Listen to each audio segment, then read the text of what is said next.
Good afternoon, everyone. Thank you so much for being here today. I hope you've been having a great week so far. We're in the middle of the week. It's Wednesday today, and we're going to be talking about marketing for your small business. My name's Carol Allen, and I'm your host for today. So, we've got quite a lot to cover. It's going to be a 3-hour session. 3 hours tend to go very, very quickly. The most important thing is that you stay engaged, you participate, you ask your most pressing questions. It's a very good idea that if you do want to ask questions, you put your questions in the chat box. And what I would really and highly appreciate is if you do happen to meet someone that you'd like to speak to on this particular webinar, then it would be a good idea for you to actually send them a direct message rather than have the conversation through the chat box, because we don't want to lose any of your questions. Your questions are very important to me, so I want to try my endeavor best to answer everything that is in the chat box. When you do write your questions, please make them as clear as possible so that they're very easy to understand, and then I'll be able to give you the answer according to your question. So we're going to be here, as I said, for 3 hours. At the top of the hour, we will be taking a 10-minute break. There'll be 2 10-minute breaks, and then we'll come back after we've been refreshed to continue with our webinar. So we're going to aim to conclude at around 5 p.m. today. And, if you do want to ask any questions, then you can either raise your hands or you can put it in the chat box, and that should be fine. So just a little bit about me. So as I said, my name's Carol Allen. My background is in business and education. Spent 25 years in education, has various roles in further education itself. My last role was a principal. So one of the things that I focused on in education was molecular science. So I taught post-16 students molecular science. And then I went on to have my first business in 2006, which I was in that business for about 10 years. But whilst I was in that business, I started other businesses as well. Obviously, as an entrepreneur, that's what you do. So, my first business was in further education as well, teaching post-16 students molecular science, working with government contracts as well as private contractors as well. So covered quite a lot in, that kind of area. And then I went on to having a couple of e-commerce stores, as well as working with teachers as a business coach, showing them how to transition from the classroom into their own businesses. So that's the kind of thing that I've done over the last few years. And now I'm here at Wenta sharing all of my experiences with you today. So, it would be a good idea for you to have a pen and maybe a notebook to take some notes, because there'll be quite a lot of nuggets that I'll be dropping today, and I'm sure you don't want to miss those. Now, you will get a copy of these slides as well as a copy of the webinar as well. So, and that's all completely free. So let me just take you through the process. So obviously, this is what you're going to be getting. I'd suggest that you do put your mics on mute so we don't hear any noise in the background, but don't worry about if you don't have access to pen and paper. You will get a copy of this webinar anyway. And this webinar is also CPD certified. So you will get a certification for your attendance, and that will come, not long after this webinar. So it could be next week or maybe the week after. So it's not too long. So, but thank you so much for joining us here today. Thank you for investing this, time into yourself, because it's all about you and your business. So, do feel free, as I said, to ask your questions. And if you do, ask the questions, then ask them in a way where it's clear and, it's very easy for me to understand, so I can then respond to you accordingly. So let me just tell you a little bit about Wenta. So Wenta's been around now for around 40 years this year. We're celebrating in September. So we're very, very proud. of our achievements and everything that we've done to support you, the small business owner. So we have got offices in Stevenage, Enfield, Watford, and Luton. And we rent out virtual desks, we rent out offices as well as workshops as well. So we also offer mailing services as well as virtual addresses. The virtual addresses cost £13 plus VAT. So, and also we offer one-to-one Zoom. We offer telephone meetings, as well as webinars like what I'm doing now.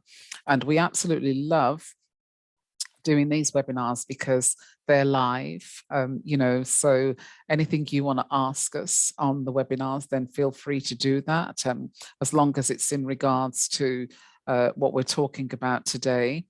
And, if you do have a small business that you think could benefit from one of our virtual desks or our offices, or maybe you've got a team of people that you want to try and find a workshop for, then you can reach out to us here at Wenta. So you can contact us on 01438 3100 00, and someone will be able to speak to you about your requirements from there on.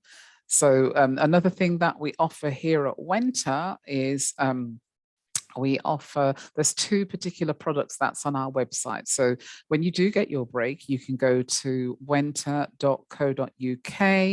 and you will see two new products on our menu bar. We launched them last year. One is called Net Zero for my business. The other one is called Savings. So let me tell you about Net Zero first. So we have embarked upon a mission to be able to help people like yourself that are small business owners to be able to reduce the carbon emissions in your business. Now, why have we done that? Because the government has got a very big push. There's a very big project that the government's got running right now, where they want all business owners to have a carbon emission strategy in their business. So it's all about what you can do and the approach that you can take to reduce carbon emissions. So it's about having a cleaner air, cleaner planet, and they want you to go green, basically. So a lot of large organizations now have already been, compelled to have to go down that route. And it's the time is coming for the small to medium enterprises that's going to have to do that as well. So we're not waiting for the time to come. We're taking action now. So we have created a 4-tier subscription plan, which you will see on our website. It's called Net Zero. And we have 4 levels from bronze right through to gold plus. Now, bronze is completely and utterly free. And it's something that we are offering to all of our small business owners like yourself, and it's completely free. It's free right now. I don't know if it will always be free, so I would advise you to take advantage of that. You do get a badge, which you can actually put on your social media pages as well as your website as well, to say that you have embarked upon a net zero strategy. So, and that is very, very attractive to people who want to do business with you. So if you've got a business that's going to be working with other businesses, they will see that you've got a net zero strategy, which makes you a lot more desirable. It's the same thing at that when consumers are making a decision on, who they should purchase from. A lot of consumers now are very clued up and very highly intelligent, and they know a lot about the reduction of carbon emissions in one's business and within the planet as well. And consumers are moving more towards businesses that have got a net zero strategy that's going on, rather than the ones that haven't. So it's to your advantage as a small business owner to consider a net zero strategy in your business.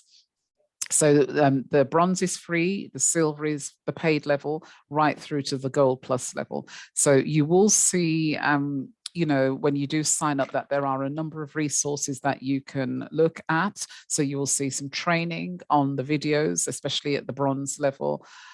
You'll see even more at the silver, and even more at the gold, and even more at the gold plus. And from the silver, which is our paid subscription, that's where we really now begin to engage, and we take you through a process step by step, showing you how you can reduce the carbon emissions in your business. You don't necessarily have to start from bronze.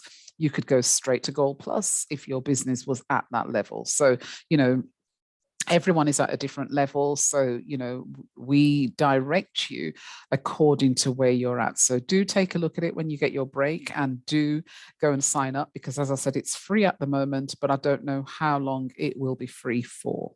So, and then the next product that we launched was a product called Savings.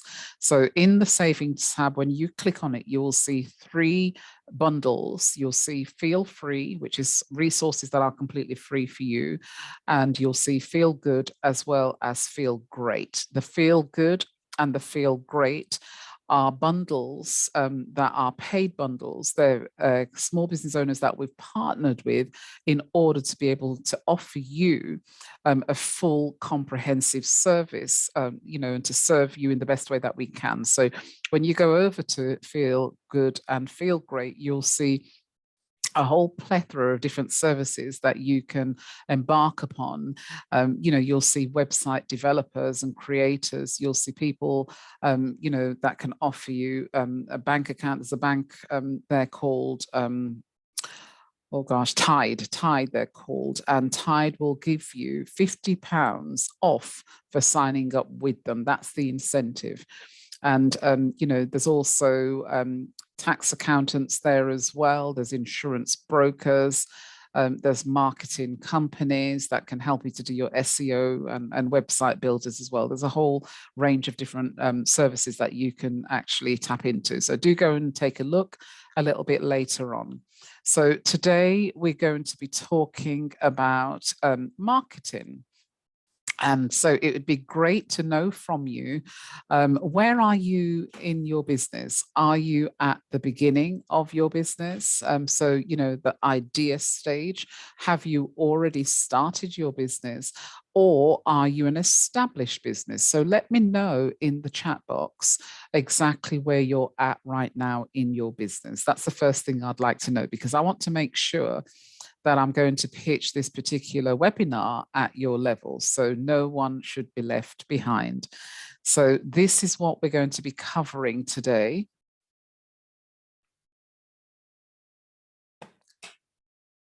And what I will be doing now is I'm going to, just shut down my video. So you won't actually see my face, but you will see the slides instead.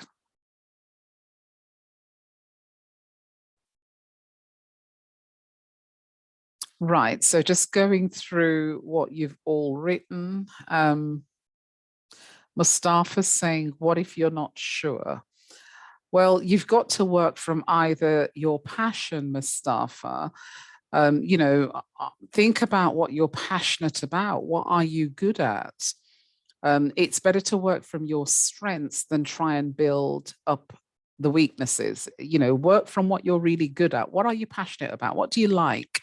Do you like being outdoors or indoors? Do you like e-commerce, or do you like digital, or do you like informational products? What do you like? And look at what you're currently probably doing. If you've got a profession, you could probably take your business from an angle of what you're doing on a professional daily basis, like what a lot of people do. So, you've just got to kind of figure out, write it all down on paper, the skills that you've got, and look at how you can actually put that into a business.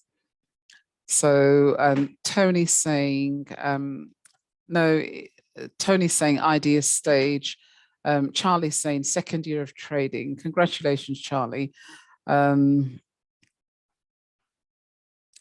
Okay, Mustafa, you're saying you've been running for almost 2 to 3 years, but I thought you actually said that if you're not sure. I don't know. Tell me what you do, Mustafa. Let me know what you actually do for a business if you are running a business, because I thought you didn't know or didn't have an idea.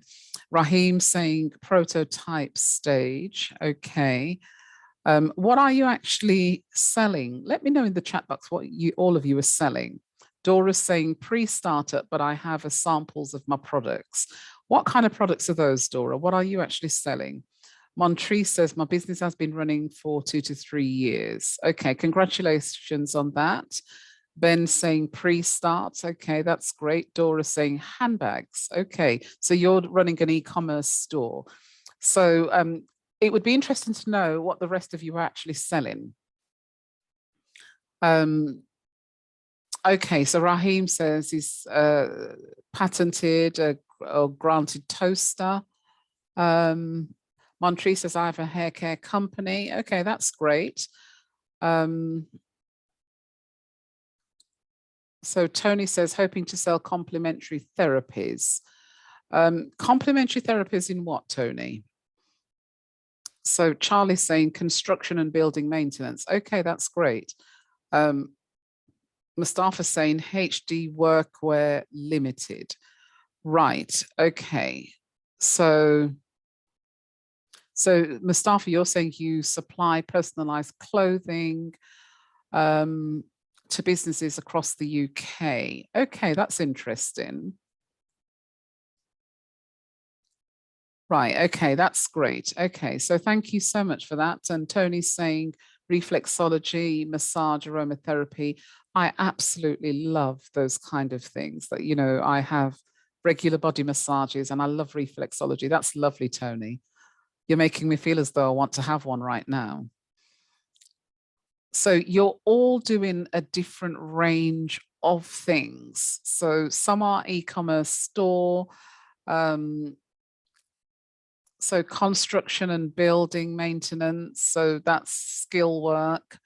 So Mustafa, do you sell your products online or offline? Because the HD workwear. So you would actually collaborate very well with Charlie, Mustafa, because Charlie's in the construction and building industry and you're into the HD workwear. So there's a good collaboration there. So Mustafa's saying both. I think everyone here requires uniform. Yes, depending on what they're doing. Yes. So Ben says solar panel exporting and maintenance service into Africa. Oh, that's very interesting. What part of Africa do you actually export your solar panels into, Ben? That's a very interesting thing that you're doing. Okay, so thank you so much for that. So let's talk about marketing, because marketing is what you will all need to be able to grow your business. If you have the right kind of marketing alongside the right kind of messaging, targeting the right people with the right offers, then you will hit the bullseye and you'll do very, very well on that. So Ben says, great idea. I would love to know more. What would you love to know more about, Ben? So let me see what Ben is saying. Ben, what would you love to know more about? So actually, that's Mustafa. That's Mustafa's asking that question. Okay. So I'm sure he'll be able to tell you a little bit more. So you can, if you want to speak to Ben Mustafa, you can actually contact him in the chat. So send him a direct message to his name personally. So Ben's saying West Africa, Gabon, and Cameroon. Okay, very interesting.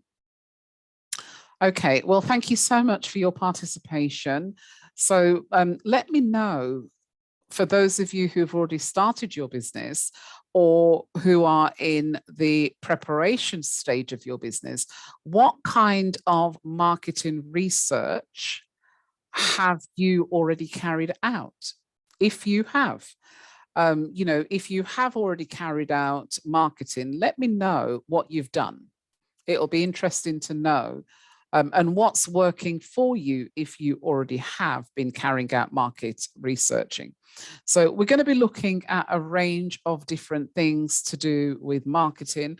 The main thing that I really want to drill home with what we're going to be talking about is you knowing your ideal client, you knowing who they are, what their pain points are, and the solution that you can bring to help them to overcome or get rid of whatever it is that's causing them a problem. So, that's the main thing, because if you can meet the needs, not just the needs, but if you can give a potential ideal client exactly what they want, and you can deliver the goods, so to speak, then you're going to have no problems getting your ideal clients walking through your door, metaphorically speaking. So what is the focus? Do you want to focus mainly on working with clients online, or is it offline? What's the focus? Or are you focused on kind of a hybrid version where you've got something going on, you're doing part of your business offline, and then you're also focused on bringing your business online as well? What's the focus? Okay, so Mustafa's saying he's done no marketing. So Mustafa, can I ask, because your business has been running for 2 to 3 years, um, have you got a lot of clients who actually purchases your products, or have you got contracts with various companies? How is your business doing at the moment? So Charlie's saying offline for now. So Charlie, do you want to bring your business online? Because is it construction? Let me just go back and have a look. Is it construction? Yeah. So Charlie, you're in construction. So have you got a website, or, some way of connecting with your potential ideal clients online?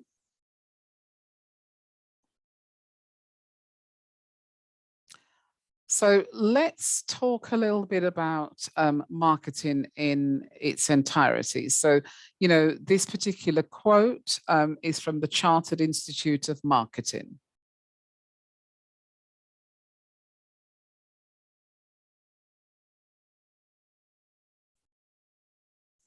Oh, okay, Mustafa. Thank you for sharing that.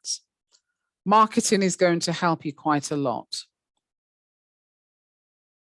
Is there anyone here that is working full time in their business? So that's all you're doing. Your business is what you're doing on a full time basis, or is there anyone that's doing this as a hobby, or is this something that you're doing kind of half and half? Okay, so Montrese is saying full time. Charlie's saying full time. Mustafa's saying full time. Okay. Well, we're going to talk about this, Mustafa. So you're definitely on the right webinar, and you will get quite a lot of value from what I've got to share today. So a lot of what I will be sharing will come from my personal experiences. I'll share the kind of things that I would advise that you don't do versus the kind of things that I think you should do. And this is one of the reasons why I wanted you to share the kind of business that you're doing, because then I can make it more personal to what you're actually doing, as well as use different other kind of businesses and use those as an analogy. Okay, so you'll get quite a lot of value from today. So there's 3 purposes of marketing, and I want you to write these down. So the first one is, the whole point of why we market our business is to capture the attention of your potential ideal client. That's the first thing. This is why you need to market. You want to attract the attention of that person that you're trying to attract. Okay. So, and marketing is the heartbeat of any business. Whenever a business is not generating enough clients, or you're not making enough money, the root cause of that problem is always the lack of marketing. That's what it always is. It's whenever clients say to me, well, I'm not really generating enough money, or I'm not really getting in the amount of clients that I want, it's because of marketing, the lack of. And small business owners, like yourselves, it's very easy to get caught up on everything else in your business and forget about marketing. So, you know, one of the main purposes of marketing is to capture the attention of your target market. That's the first thing. The second thing is it's a way of persuading a consumer to purchase your product without compelling them or forcing them. It's a way of you persuading that consumer to purchase your product. It also provides your ideal client with a specific low risk action. Clients don't like to do things that they feel is going to put them at risk. So marketing is a way that takes away all that risk. They don't feel like they're doing anything detrimental that's going to have a negative impact on them. So they'll take the risk, and you know, they will look at your brand once they see what your brand is all about. And you know, you've just got to make sure that you are positioned you know, in your business to be able to ensure that you're going to speak to your ideal client. So I want us to have a look now at the 4 Ps. And I remember when I was at university, because I did a marketing degree, I did a business degree, which covered marketing as well. And one of the things that we were taught when I was at uni was the 4 Ps were very important in the marketing mix. When I was at uni, I didn't understand it then, but it wasn't until I started my own business that I understood the 4 Ps. Because when you just get the theory, it's very different to when you just get that theory and apply it to a real situation. And so the 4 Ps works synergistically together. And if one of these Ps is out of alignment, then it has a negative impact on the others. I'll give you an example. The other day I was talking to someone, and you know, he's got a great business going, but he's moved his business from one part of the country to the other part. And the other part that he had moved his business to was a very quiet and sleepy town. It was full of retired people, and a lot of the people within the town that he lived didn't really require the services that he was offering. Now, I'm sharing this story with you to give you an example of what I mean by when something is out of alignment. Now, you know, this particular business owner had a great product. The price point I thought was an excellent price point. The way he was actually promoting his business, you know, the way he promoted it before, he did very well because it kept him in business for 30 years. But when he moved to the new town, his promotion wasn't working anymore. And the place where he was promoting wasn't working for him. And this was creating him a problem. This was creating a very big problem. And it was very easy, you know, for me to be able to pinpoint where the problem was straight away, just by applying this concept of the 4 Ps. So I hope you're following what I'm trying to say. So the point that I'm trying to make, if the product or service that you have got is a good one, if the price point that you're offering that product or service at is competitive, and it doesn't always have to be competitive, because you could have a product that was even priced higher than your competitor's product, and you could still sell a lot of it and not have a problem. It just depends on the value that backs up the price of that product. And the place, meaning if you're going to be online and you're going to be selling what you're doing online or offline, you've just got to make sure that you're in the right place as to where your potential ideal clients are. So if you're working online and your ideal clients are, say, I'll use some social media sites. So let's just say you're working on LinkedIn, but your ideal clients are on Facebook, you won't be in the right place. But if you're working on LinkedIn and your ideal clients are all on LinkedIn, then you're definitely in the right place. So now your product is good, your price is good, the place that you are trying to target the people is good. Now, how are you going to promote what you have to sell? So this is where your marketing strategy comes in. So you need a marketing plan. So you need a planned series of actions that you are going to take in order to market and promote your business. If you have the right strategies in place with the right product at the right price, targeting the right people, then I can assure you, you won't have a problem in getting the right clients. Okay? These 4 Ps have got to work together. If ever you come up against something that's not working, in terms of your marketing, just go back to this slide, go back to what I'm saying here today. If one thing is out of alignment, it affects the rest. You've got to have them all in alignment. And it's known as the 4 Ps. And that's why it's called the marketing mix. That's why it's called that. So, this describes a strategic position of a product or a service that sits in the marketplace. That's what this does. And it helps you to look at where you need to be. And most often than not, if you put your hand on your heart, when things aren't working out right for you in your business, the biggest point as to why it's not working is mainly marketing. It's mainly marketing. And, there's obviously a reason why you're here today, whatever that reason is, but you need this particular information that I'm delivering here right now. So in order to develop a marketing mix which matches the needs of your customers in the market, you've got to think about who they are.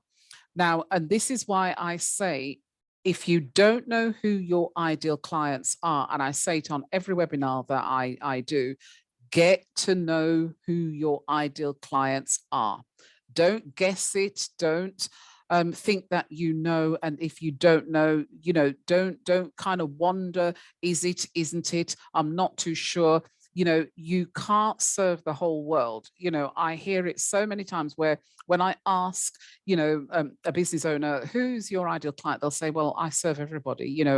My clients are everybody. Your clients can't be everybody. And the reason why they can't be is because there's 7.8 billion people on planet Earth. There's over that now. And 2.8 billion of those are on Facebook, 2.6 billion of those are on YouTube, and there's several hundreds of millions across, LinkedIn, Twitter, and all the others. So you can't serve everybody. What you have to sell, and everyone's not going to want it. So you're going to have to think about how you're going to narrow this down so that specifically with intent who your ideal clients are. Now, if you're working from your place of your expertise and you're working from a place where you've got the day job, you've been doing what you're doing in the day job in your business, then you should know who your ideal clients are. If this is a brand new business that you're starting and it's something that you've never ever done before, get to know the industry, get to know your ideal clients, get to know what their pain points are, get to know what they really want, get to understand who they are.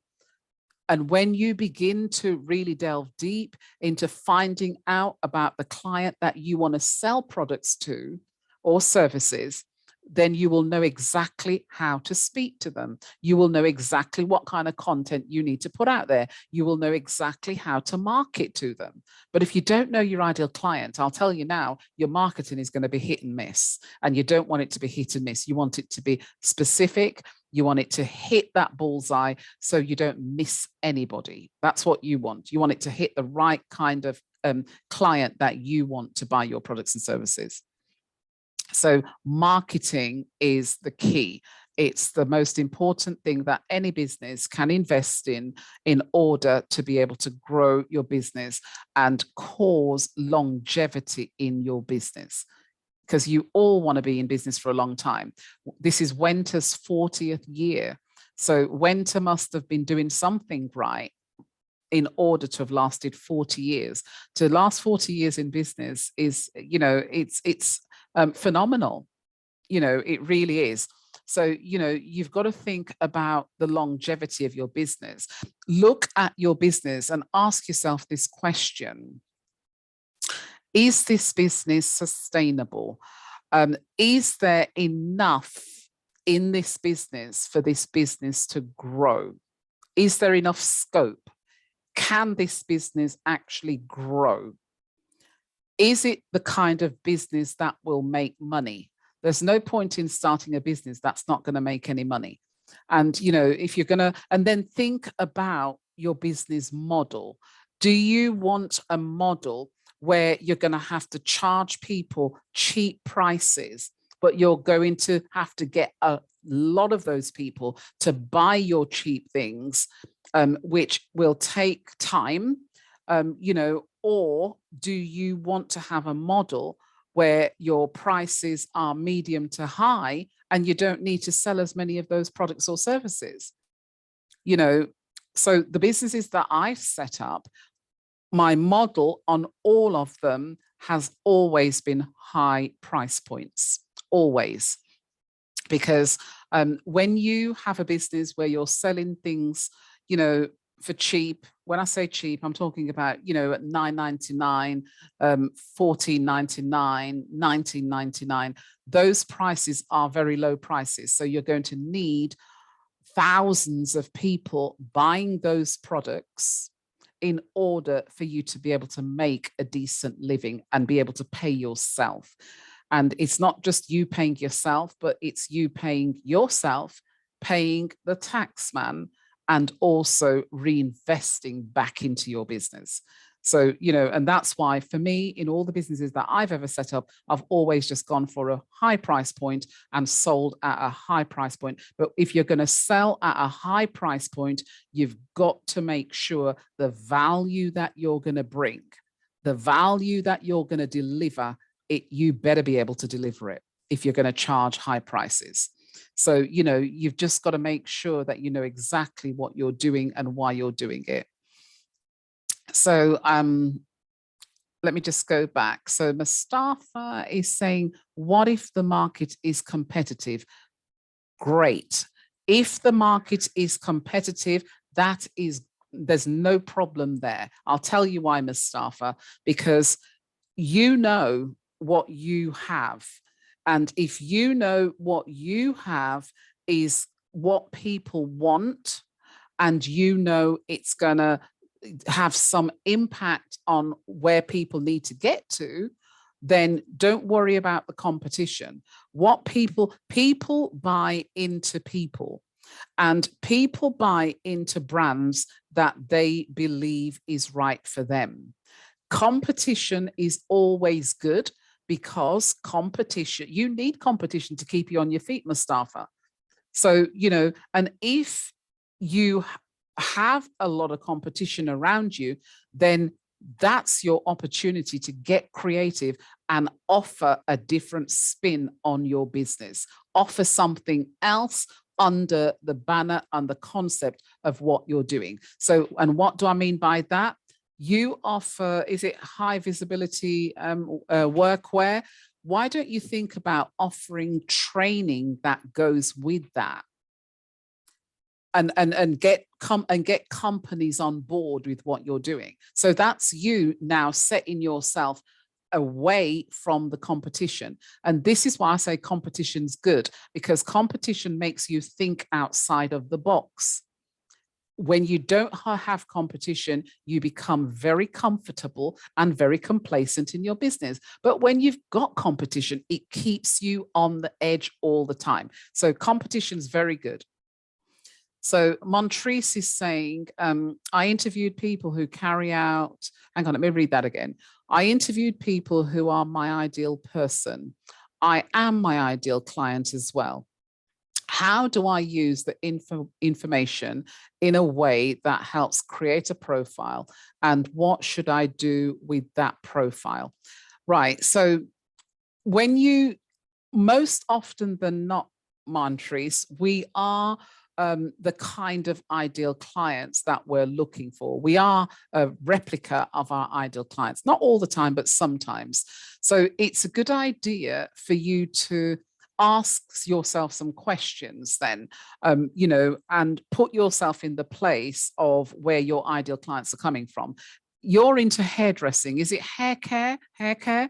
Right. So if it's hair care, there's a lot of people right now that are having problems with their hair. Now, what kind of hair care do you offer and who do you offer it to? Are you focused on Caucasian hair? Are you focused on Afro hair? Or do you focus on both? So, look at what it is that's in the market right now that people are saying. The kind of hair care that you sell, do you create that hair care yourself?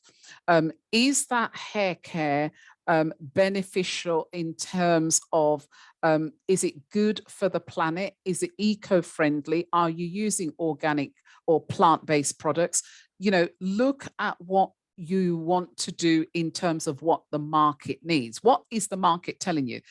Did you do all of that research before you got these products? Is it something that you've created yourself, or is it something that you've just bought and you're just selling it as a hair care? So if they are your own creations, then you are in a really good position to be able to offer plant-based, organic based, which is what people want.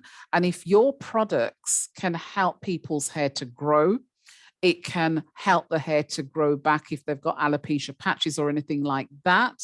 It can sustain the strength of the hair and keep the hair from breaking. If your products can do that kind of thing, Montrese, then what you are offering is life-changing transformation for people that have got problems with hair that breaks quick or they suffer with alopecia. So, there's ways of how you can position yourself in the market. So Max is saying, I heard the 4Ps model is going to be replaced with the new marketing mix, which refers to save. Right. So, well, there's lots of things being, replaced at the moment, Max, but I am very set in the fact that this model has worked for me for many years and it's never, ever failed me at all. Never, ever. So, and I know that, and I've seen it with people that I've worked with, and this particular model as well, you can actually start a whole business just on this model alone. So, whether they change or add or whatever that they do, it makes no difference, to be honest with you, because there's still a lot of businesses out there today that's using this model. And, what works, you don't change it. So, Mustafa is saying, between me and the big boys, we sell the same product, different showroom. Okay. Just to make it easier to understand the business. Okay, got it, Mustafa. Montrese is saying, cool, thank you. You're welcome. Rahim is saying, I was wondering, when is the best time to start marketing a product that is in the prototype stage? Well, you've got to get it out of the prototype stage first before you can actually market it. So it depends on how long it's been stuck in that stage and how long do you think you'll get it to market? Exactly, Max. That's my thing. Don't rock that boat. All right. So, okay, let's continue to move forward. So has anyone got any more questions on the marketing mix? Because I just want this to really sink in.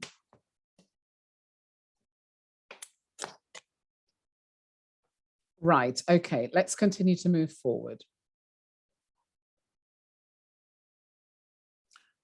So what you need to know, and it's very important. And earlier on in my introduction, I spoke very briefly about carrying out market research. Market research, let me tell you what it does. And all the businesses that I've had to carry out market research in order to identify, what the market wants. And that's why I don't worry about competition. And let me just share a quick story with you, just to give you a little bit of encouragement, because competition is always very good. When people say to me, I had a client not too long ago, he runs a very, very successful business. And he was saying to me that he's got competition 2 doors away from where he is. And he was horrified by it, but I thought that was very good, because I always see the positive side of competition and not the negative side, because, and I don't even believe that there's a negative side, because I think competition is really good, because it keeps you on your toes, and it helps you to think about doing other things in your business that if you didn't have the competition, you probably wouldn't even think of. And I remember when I started my very first business, this was back in 2006, somewhere around there. And I remember I decided to go in, and this business that I started was a hairdressing salon, by the way. And I decided to go in to that business at very, very high price points. So a client, an average bill for one of my clients would be roughly, at the time, and this is no word of a lie, an average bill would be about £120. And the clients, the kind of clients that I got at the time were people that they were professionals, or business people, and they were high earners. So there were doctors, there were lawyers, there were barristers, people like that, people who earned very high wages. And and I had that business for a very long time. It was never a problem, never a problem. But when you go in at that kind of price point, you've got to make sure you can add the value. Now, I was very confident about, what I could do, what value I could add. And, I knew that I could meet the service in order to charge that price point. I was very confident about that. And this is what I'm trying to say to you. And one of the things that I remember, when even through the snow, I remember there were one year where the snow in January was very bad. And a lot of my clients, they traveled. I even had a lady who would travel from Scarborough to come to me. And Scarborough was like about a 3.5-hour drive. I had people coming to me from London. I was based in Bedford at the time. They were traveling from all over the place. And when other salons on the same street were quiet, my salon was one of the busy salons that was on that street. And it didn't used to faze me at all. I didn't think to myself, oh my gosh, there's so many different types of, businesses here that could affect me and affect what I'm doing. That did not faze me at all. What it made me do was ramp up how I'm going to market. It made me ramp up the kind of services that I was going to be offering. And I made sure, that I had a great USP and ensured that the service that I was offering was exactly what the ideal clients want. And people absolutely loved coming. They loved coming. We used to have great conversations. I used to make them feel like they were $100 million.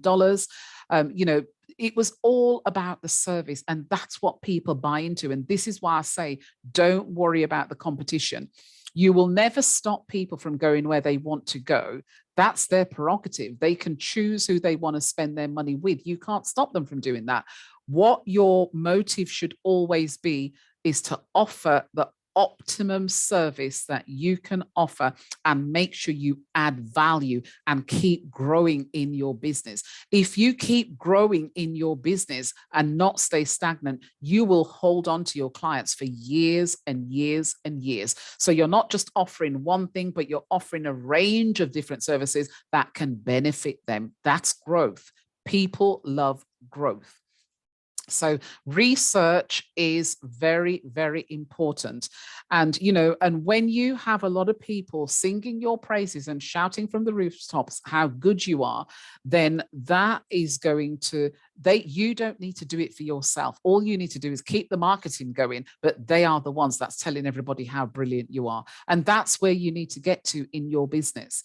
So, I just wanted to share that with you just to encourage you not to worry about the competition. Don't get hung up on the competition. You do need to know what the competition is doing. Yes, you do. But that's not where you spend your time. Spend your time on income producing activities that are going to bring in the money. If it means reinvesting back into marketing, that should be running in the background of your business all the time.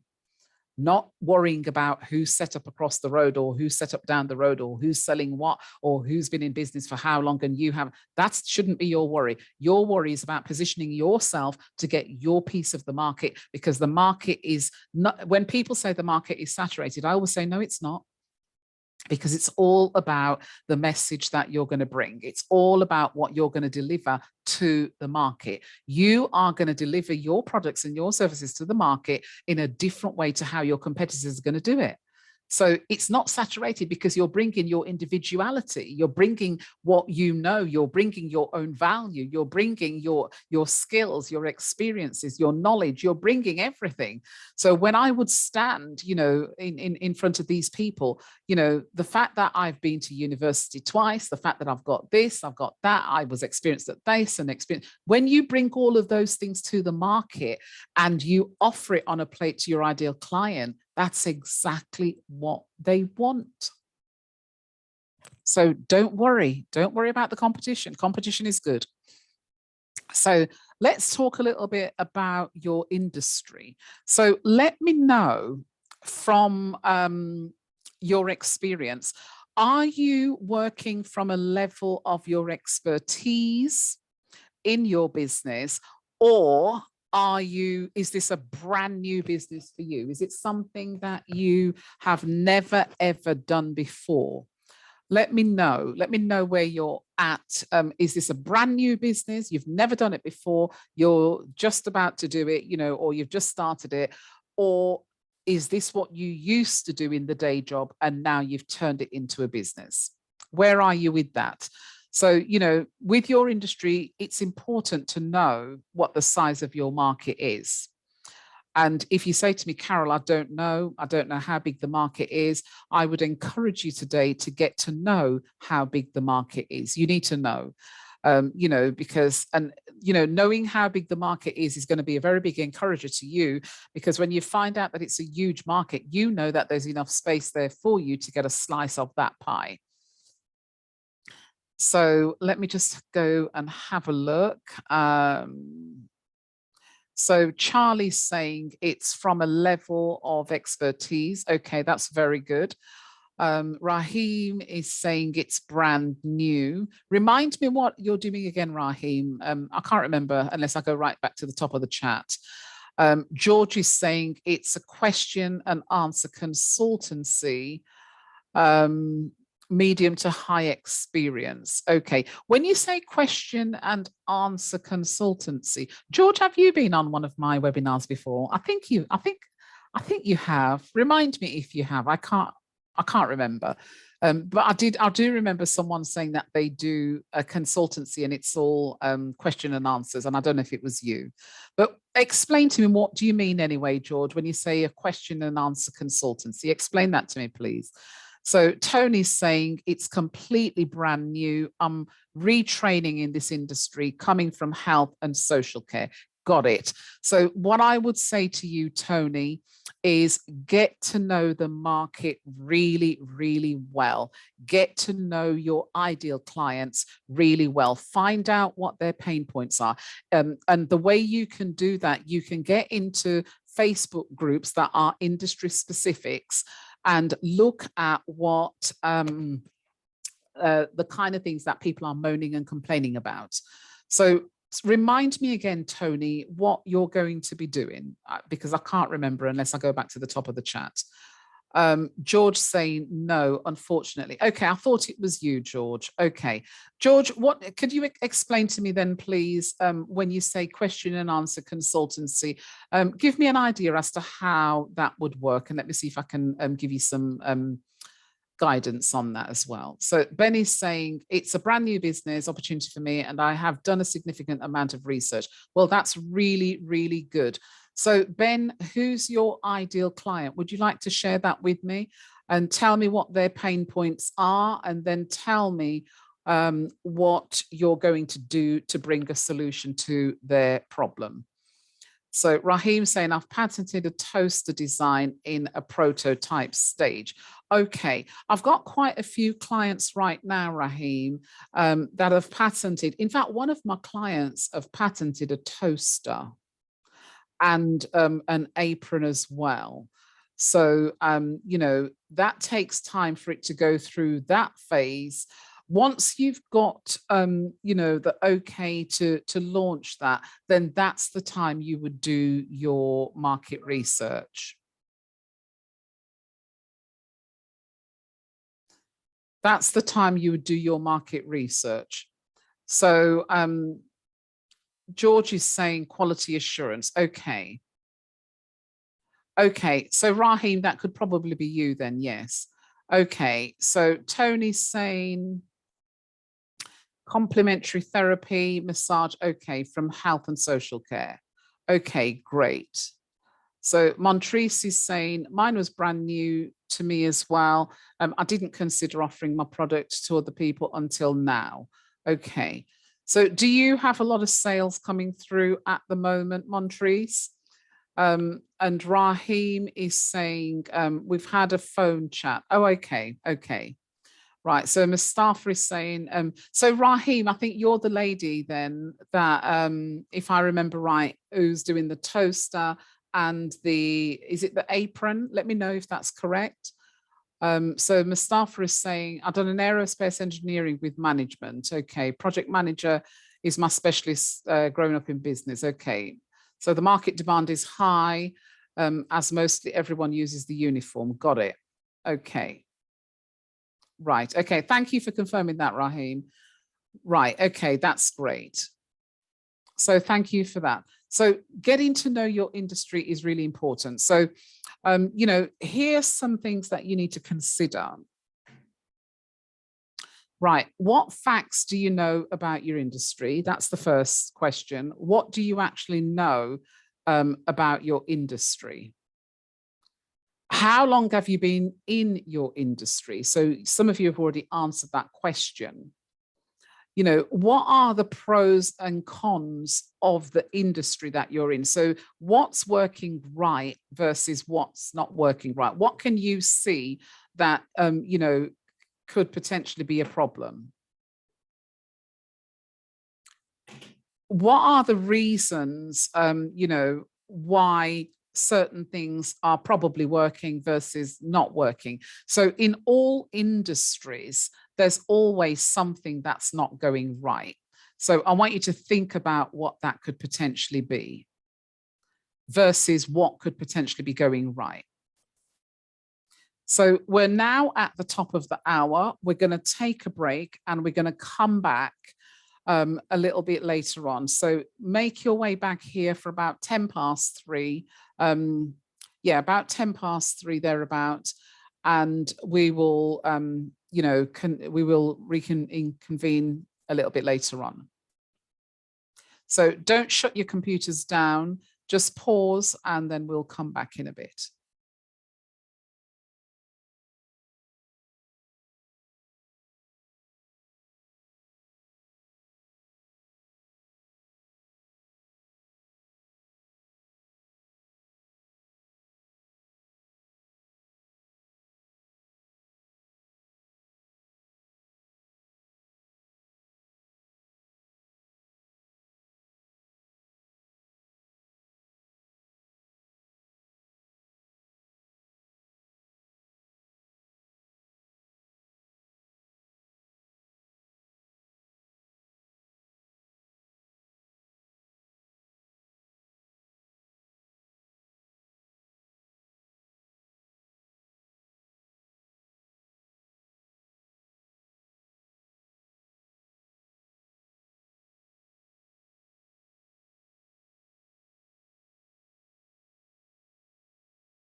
Okay, we're all back.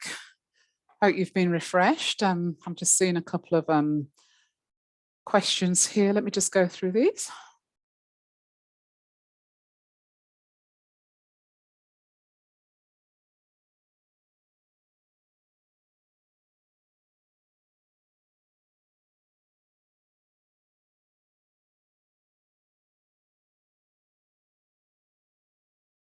Okay, Ben, I'm not quite sure what your question is.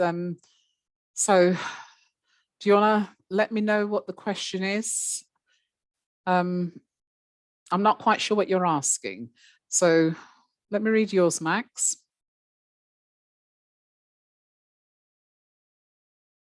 Okay, Max, if you want to know where you would find data regarding your market, that would come from a Google search.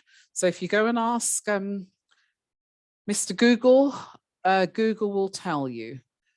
So you just ask the question about your industry and Google will throw up all the data and the stats for you.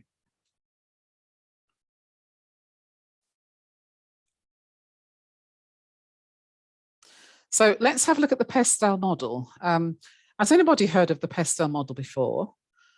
So this stands for political, economical, social, technological, environmental, and legal. Okay.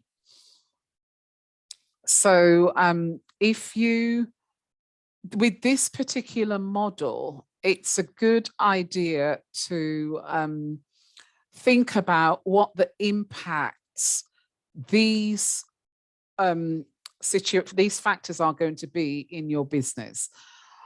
Think about whether the impact's going to be a good one or one that is not going to be very good.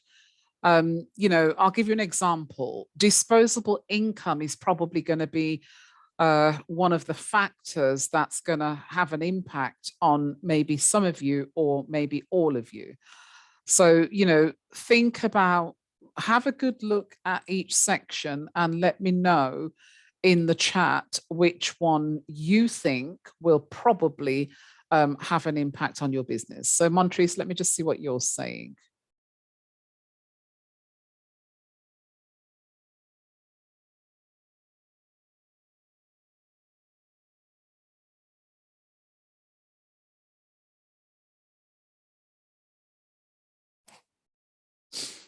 Okay, Montrese, I can't remember asking if you were getting any sales. Did I ask that? I can't remember asking that question. I think I asked it to somebody else. I think I asked it to Mustafa, but I can't remember asking you, Montrese. Oh, okay. I can't remember.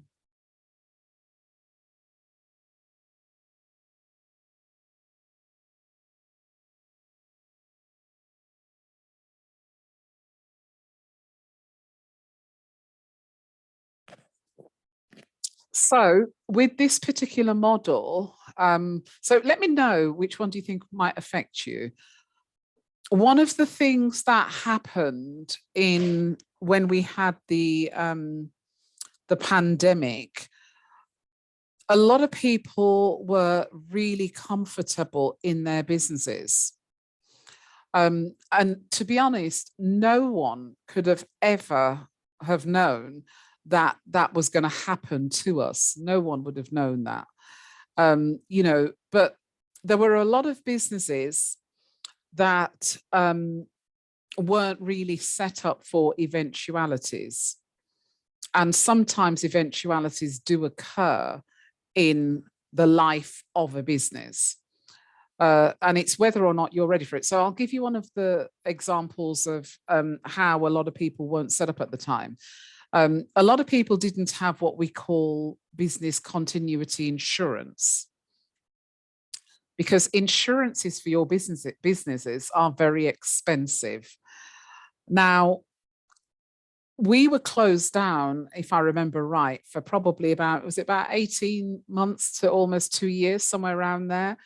I think we had shut down and then kind of partially opened back up and then closed back down again. It was a bit like that. And,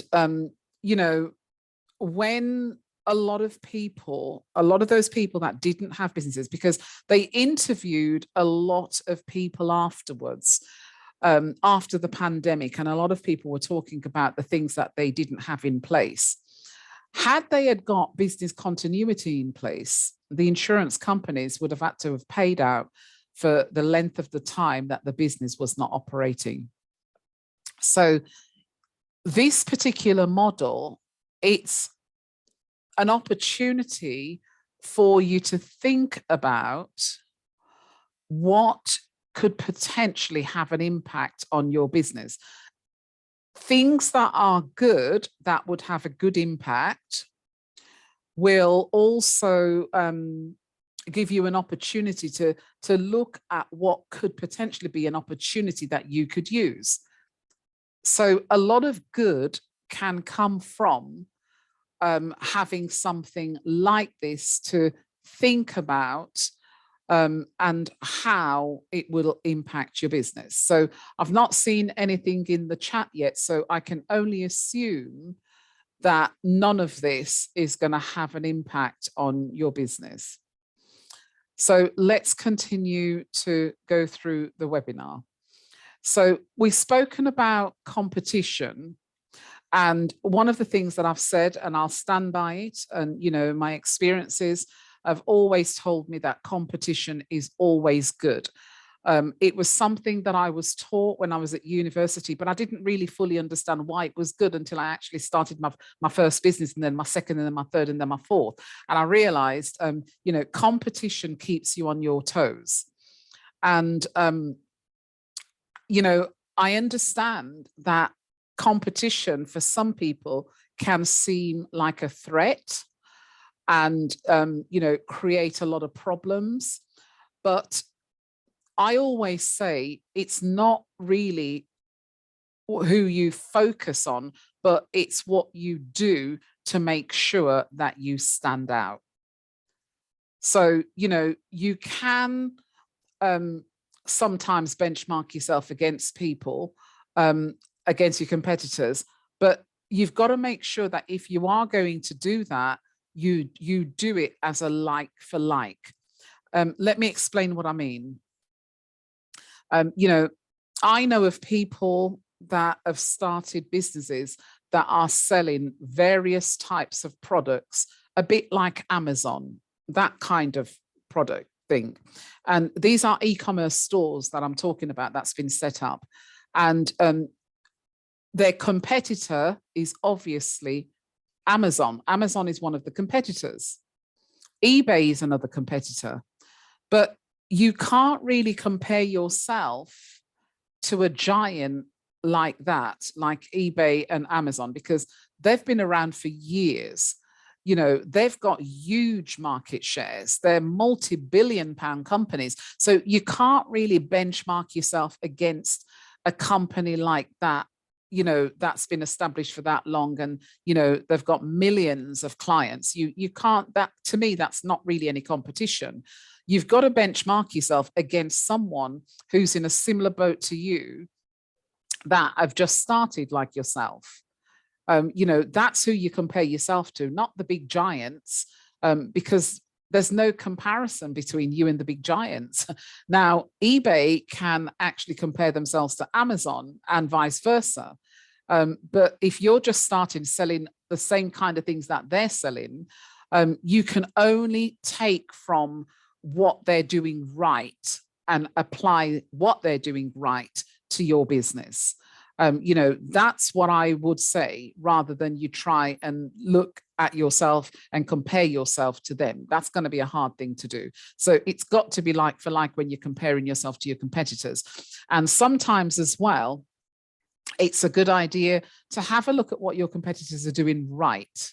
Have a look at, the kind of things that other people are saying about them. Because when you go to Trustpilot and places like that, and, Trustpilot will tell you, you'll see a lot of people giving reviews about a particular company on Trustpilot.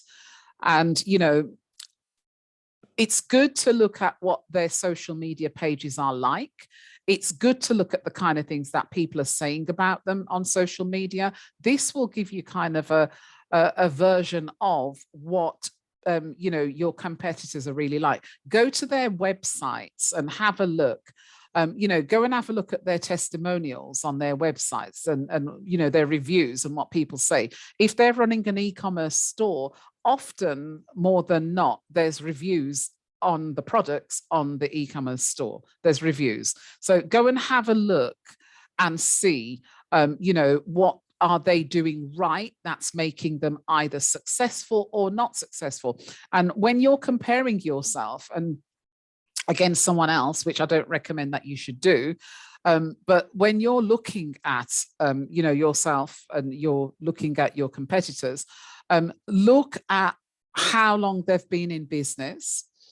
Oftentimes they do, stay when the business started. You'll see that on their website, or you'll see it on their social media pages, or, wherever it is that you see them on social media, and look at what they're doing really good.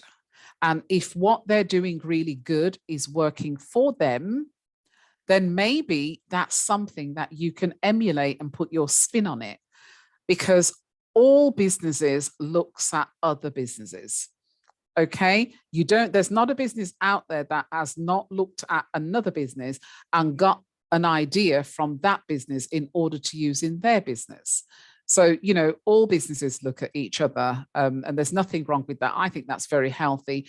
I think when it becomes very unhealthy is when you begin to worry about your competitor, because if your competitor has come and set up next door to you or down the road, and you're consistently worried about that, that's when it becomes very unhealthy.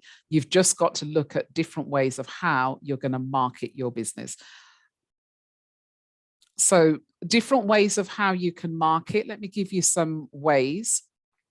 You can do what we call video campaigns. So a video campaign is, you could offer, if you've got a website, and I do recommend that you get a website for your business, you could actually offer a 3-part series video campaign that's where each video is 5-minute long. And you could offer that as a marketing tool to get people to sign up to something on your website. So you can put that on your website, 3-part video series on X, Y, or Z, something that's going to add value to your client or help your client to get the results that they want. And you give them that, you tell them that if they sign up to this one, sign up to the first, they'll get the other 2 in their inbox. People would be more likely to sign up to that, especially if it's something that's going to help them to get a quick win, to change a mindset, to feel different about something, or, to get a result that they want. So video campaigns are very, very good. It's a great way of building your email list. Another thing that you can do is email campaigns.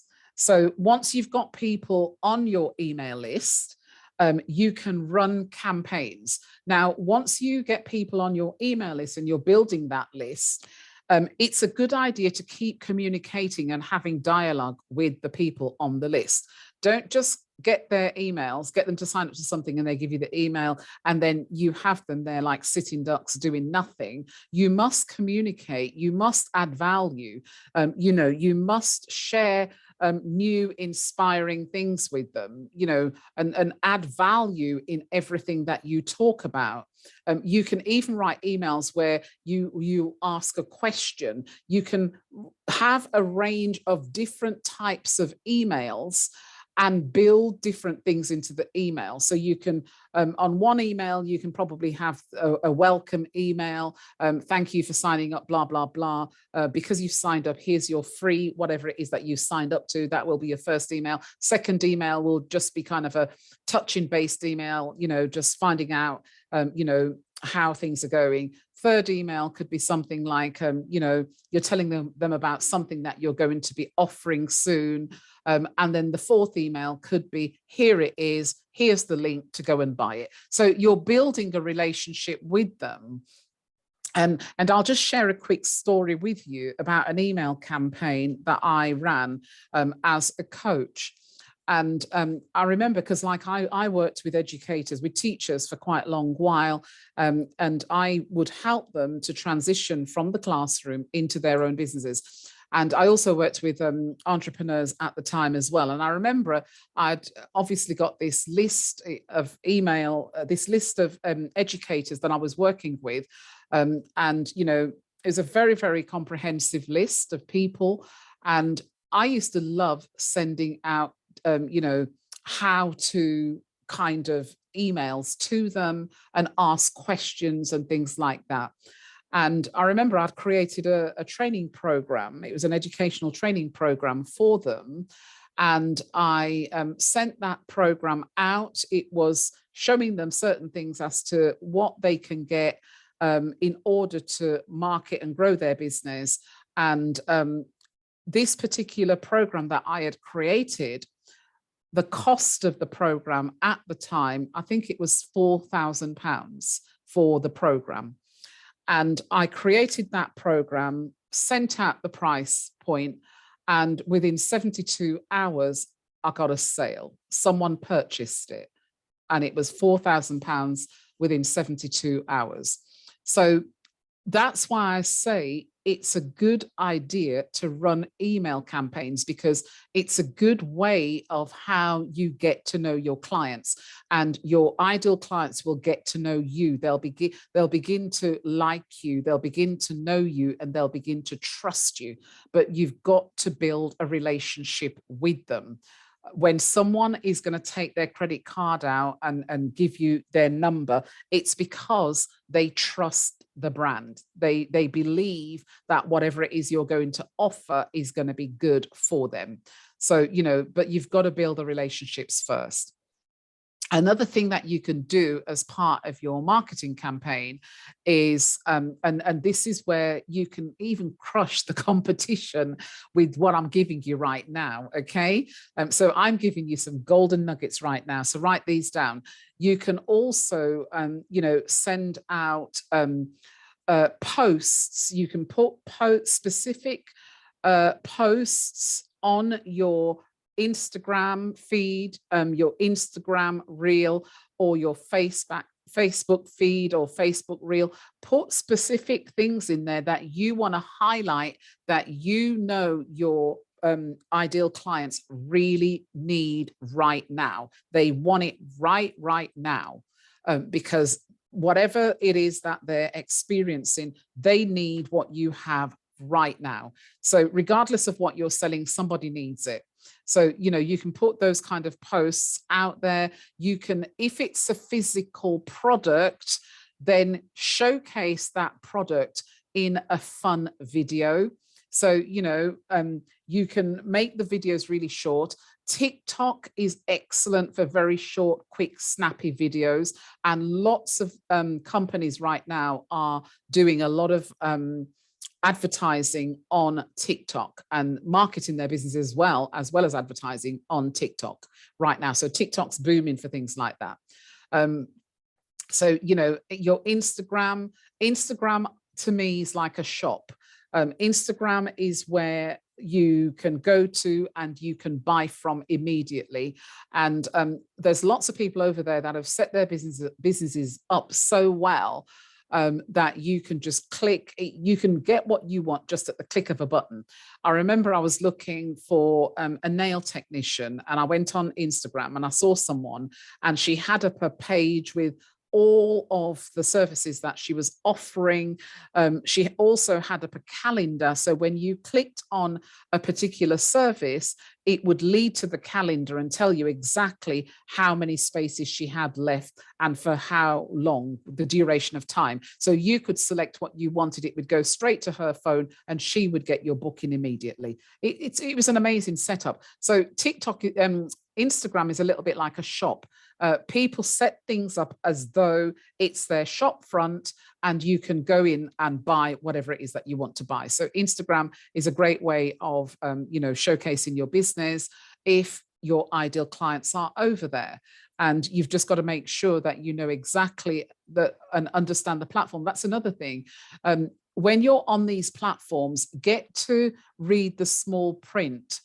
Go into the help and the support section and read the small print as to what you can and can't do on these platforms, so that you don't breach any of their rules, and you don't want them to, you know, stop your any posts going out. You don't want them to shut you down. You don't want them to close your account and take it away, because this has happened so many times on Facebook and Instagram to lots of people. So get to know what their rules are as to what you can do on the platform.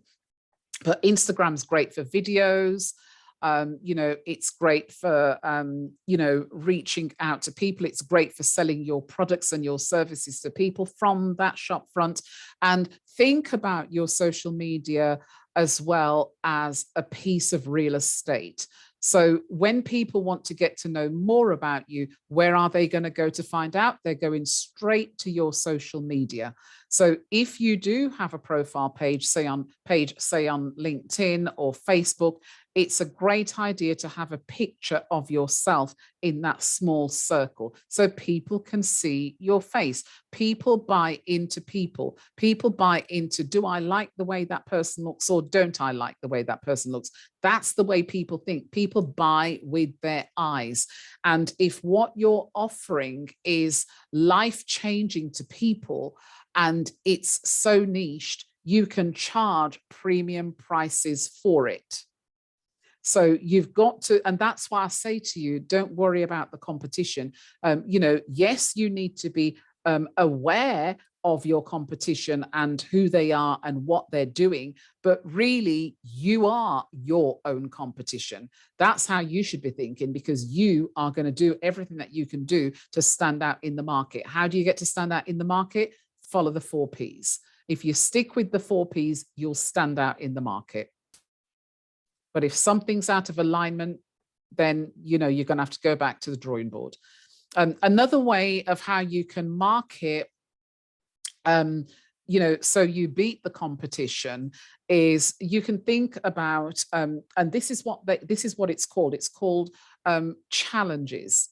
Now, it's called a challenge, and when we use the word challenge, because someone on one of my webinars, I use the word challenge because lots of different people that work online, that has a business online, and I've had 3 businesses online. When you have a business online, you can run what you call a 5-day, 7-day, 15-day, 30-day challenge. And I remember I said that to someone and they got so hung up on the word challenge that they totally lost the sight of what I was trying to say. So let me try and explain what I mean. And I'll explain it in the best way that I can. A challenge that a lot of gurus run, and a lot of people who are selling services online, they run what you call a challenge. So a challenge is where, let's just say you've got a particular client who wants to lose weight, and you decide to run a 7-day weight loss challenge. And in that, across that 7 days, you have told them that you are going to give them the tools that they need to lose, say, 2 pounds in 7 days.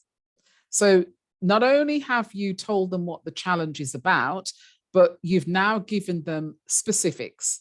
So now you're talking with a level of specificity.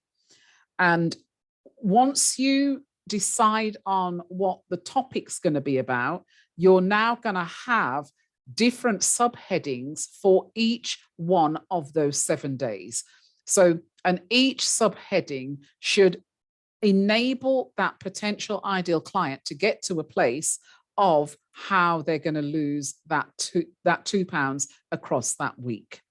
And during that challenge, what is happening, because you do these challenges on a Zoom, and that client is getting to know you, you're getting to know them, through the delivery that they're attending every day. So you would say something to them like, right, we are going to meet from 6 p.m. till 7 p.m. for the next 7 nights. And you tell them what time, you tell them what days, and you tell them how long for. You can give them a rundown each night as to what the next day is going to be, just to keep them, inspired and motivated. And when you get to about day 3 or 4, that's when you can start to seed what you have to sell. This is the quickest way of selling. If you are selling services, I'm giving you a quick nugget drop right now of what you can do to sell a service in a challenge. And at the ending, when you get to day 4, you start seeding what you have to offer. Because what happens is the people who join, you say if you've got 50 or 100 people that's joined the challenge, by the time you get to the end of the 7 days, you've got about 60 people. So about 40 of them have gone. But the 60 that's left over are the people that are really hungry for what you have to sell. And there is your ideal clients. That's your ideal. So we've weeded out the people that don't really want your products or your services. And there's your ideal client that you can sell to. But you've already started selling to them from day 4 by seeding what you have to sell. By the time you get to day 7, they are so hungry for what you want. They're asking you for the link and they're ready to give you their credit card. So that's what a challenge is. That's what it is. And I just wanted to explain that because, I know someone got so hung up on it the last time that they couldn't really get it out of their heads what the word was. So that's another way. So these are just some of the things that you can do to be able to market your business if you are online. If you are offline, the way to market your business is through networking events, through going to various types of meetings and meeting people, through investors events. You can meet people business to business through investors events as well, or through basically, going to people, literally taking leaflets round, doing leaflet drops. These are different ways of marketing. But to be honest with you, people are so used to so many leaflets coming through their door that as soon as they come through the door, where does it go? They tend to put it in the bin. So, you've just got to think of how to box clever with your marketing. I always say, if you've got an offline business, have something online as well so that people can find you to then come to your offline business. Okay, so I'll give you an opportunity to read what we've got here, and then we'll talk about this.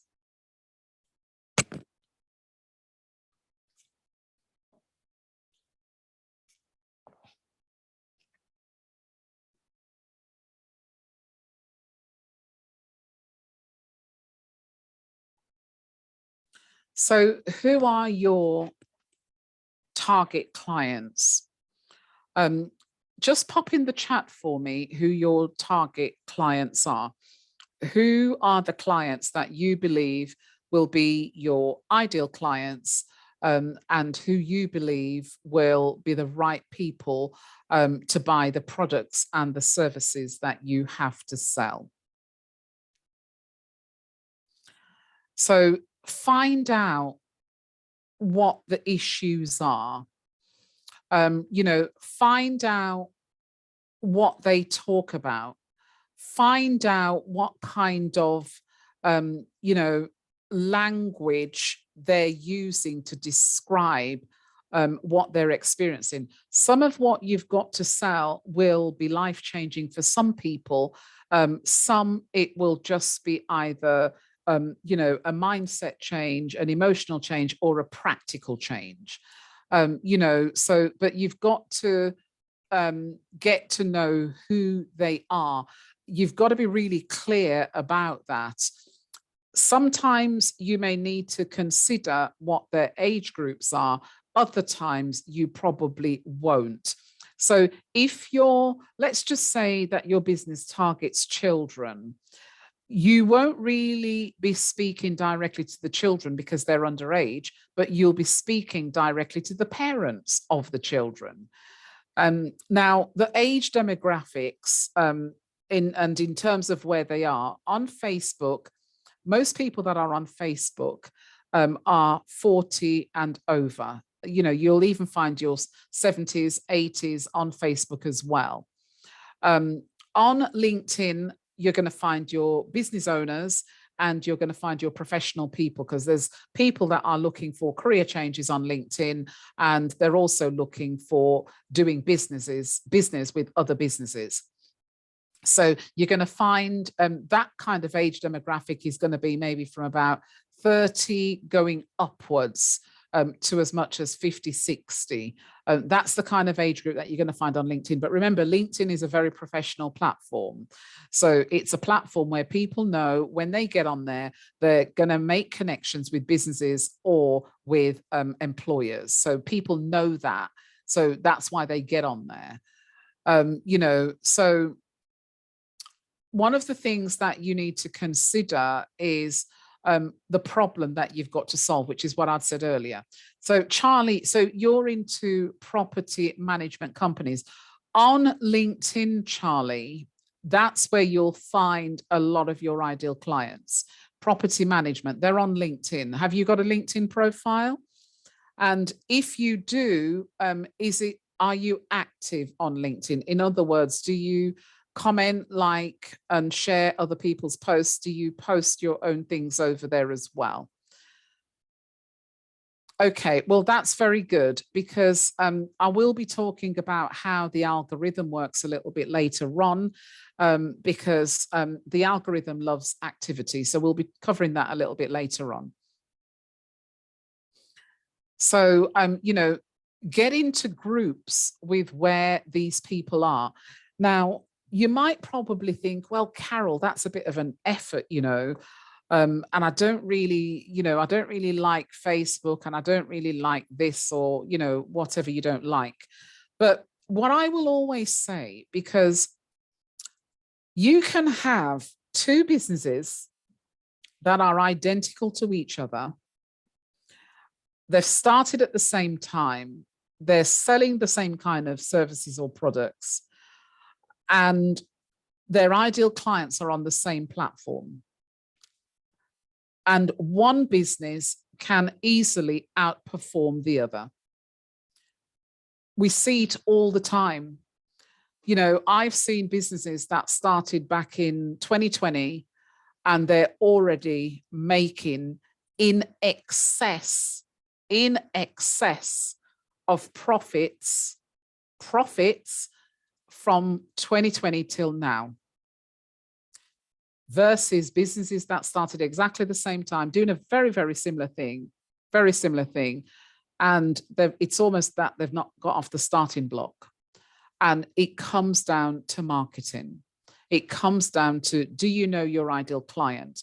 Do you know what they want? Do you know what problem you've got to solve?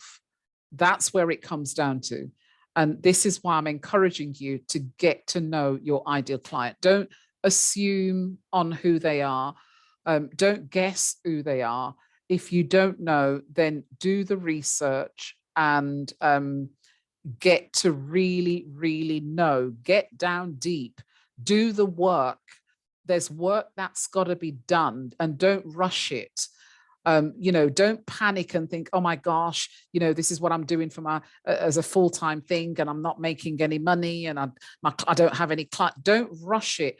Take a back step, breathe, look at your business objectively, look at where you can see there's a problem, like a hole that's in the business that needs filling in.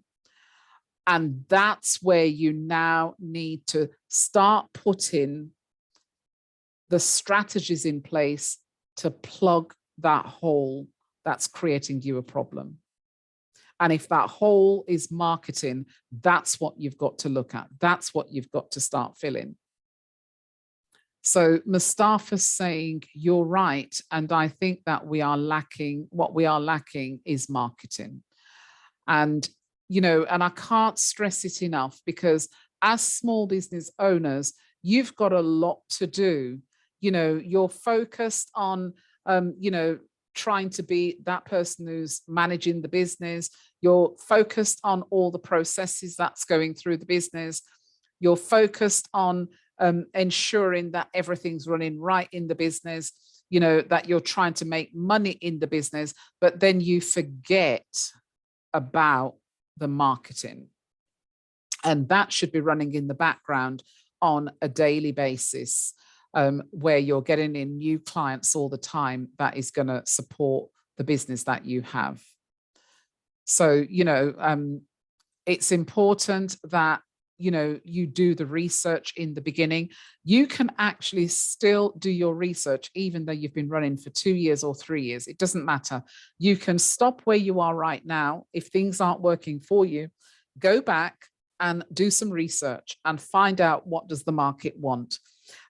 There's another thing that you can do. You can actually join Facebook groups that are industry specific, so specific to your industry. And what you can actually do is admins of Facebook group allows you to post. They will allow you to run polls and do surveys in the groups. There's a lot of groups on Facebook that's like that. And you can run a poll, and you can if you've got a business page with hundreds of people on it, run a poll to them. If you've got a page that seems like everybody is quiet on it, it's because they're not your ideal clients, or because you've not said anything to them to awaken them or enlighten them. So you've got to do the work. To have a successful marketing campaign, my friend, you've got to do the work. It just doesn't fall into place. You physically got to do something to shift that key so that you are going to end up in a different place. But if you don't do the work, and you believe, well, I've got my Facebook up and running, and I've got my Instagram up and running, and I post that every day, and that should be enough, it won't be enough. It won't be enough, because if you don't know who your ideal clients are, and if you've not taken any notice of that, everything else that you do won't be enough. When you do know who your ideal clients are, then, and you know what their problems are, you will know what you have to do to solve it. And if you're running an e-commerce store, I cannot stress this enough, and I say it to everyone who is running an e-commerce store, you've got to be able to run ads, whether Google ads or Facebook ads or Instagram ads. You've got to be able to run ads to your store, paid ads. If you have a huge following, you can market organically to your potential ideal client, because you'll have thousands of people that will be able to respond to what you're putting out there without you having to pay to get thousands of people onto your page. You've already got them organically if you do. So, I've got clients here at Wenta that, some of them have got to 15,000 people on their Instagram page. That's a lot of people. So you can organically market to 15,000. If you've only got 50 or you've got 100, you've not got enough people to organically market to. You're going to need to do some paid ads if you're running an e-commerce store to get people on your page so that they can see what you have to sell. And that's where a lot of people go wrong. They go and run paid ads and they don't have anyone to run the ads to. They don't have anyone who can see what they're trying to sell because they hardly have anyone on their page. When you run an ad, that ad, my friend, is going to be showcased to the people on your page. That's where the ad, that's who sees the ad. It's the people on your page. When you're on any of these social media platforms, and you will see various types of ads coming up in your newsfeed, those ads have been deliberately, intentionally set for you to actually see them. So you're not looking at those ads by accident. Those people who have sent those ads have targeted you. That's why they come up in your newsfeed. So, I just want you to be conscious of the fact that if you've got an e-commerce store, you are going to need to do some paid ads in order to get people seeing what you have to sell. And I always say it's a good idea, and I have tested this in my lifetime of having an e-commerce store. I've ran over 100 adverts, paid adverts, over 100 of them, probably near enough 200 ads I've done. And one of the things that I was always taught, and it works a treat, you start off small. It's a good idea to start off with a £5 per day ad and run it for about 14 days. And do 2 different types of ad. And I'm talking to the people here that are selling products. If you're selling products, I'm talking to you right now. I'll talk to the people who are selling services a bit later. But if you're selling products, what is a good idea? Start off with about £5 per day. Do a Google ad and do a Facebook ad, and do 2 different types of ads, but you're selling the same product. So you're going to make an ad look one way on one platform, and you're going to make it look a different way on another platform, and test the 2. So you're testing both platforms, you're testing selling the same product in 2 different ways, but you're testing it with the same amount of money. You've got to do your tests so that you know which one works better, and you know where to tweak from where not to tweak. You understand what I'm trying to say? This is how you run your ads. You don't just run it and say, and because you don't get the results that you want, you get deflated and you say ads don't work. Ads do work. People are making multiple 6 figures from running adverts every day. This is why when you go on YouTube, you go on Facebook, you go on Instagram, all you see is advert after advert. I'm on YouTube every day and I'm on Facebook every day. And I can tell you right now, I see the same adverts coming up in my newsfeed every single day. There's people running ads for literally all year round. And sometimes I say to myself, my goodness, these guys must have a boatload of money. They must have pockets that are so deep, because to be able to run ads every single day is a very expensive thing to do. And this is why I say test it for 14 days. 14 days is enough to build the momentum and to give your ads time to work.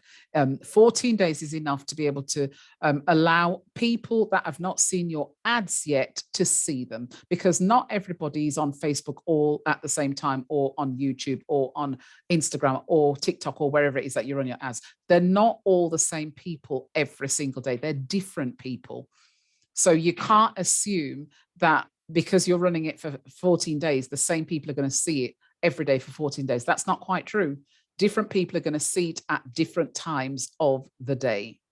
So, and the more people that are interested in what they can see in your ad, and the more people that will click that button to express an interest in whatever it is that you're selling, is the more Facebook, the algorithm, will keep pushing more people to your ad. If your ads are popular, people are commenting, they're making inquiries, they're clicking on it. Facebook loves activity.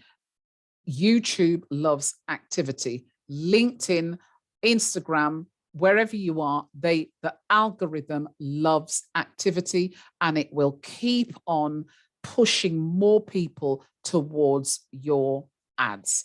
And that's why I'm a very strong believer in doing ads. But you don't do ads if you don't have the people on your page.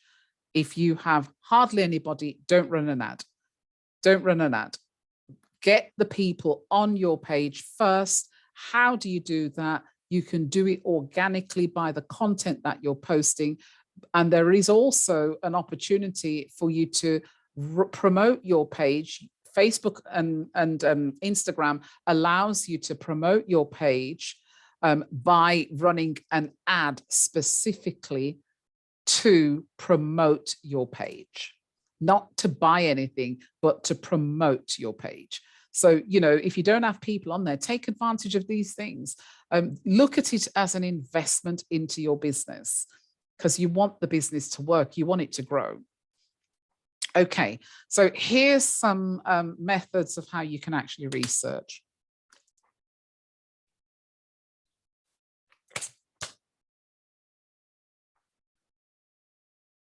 So you can do primary research or you can do secondary research. And, you know, focus groups are for people that are doing really big things. Like I've got a couple of clients who are scientists, and you know, a couple of them are working with various types of vaccines.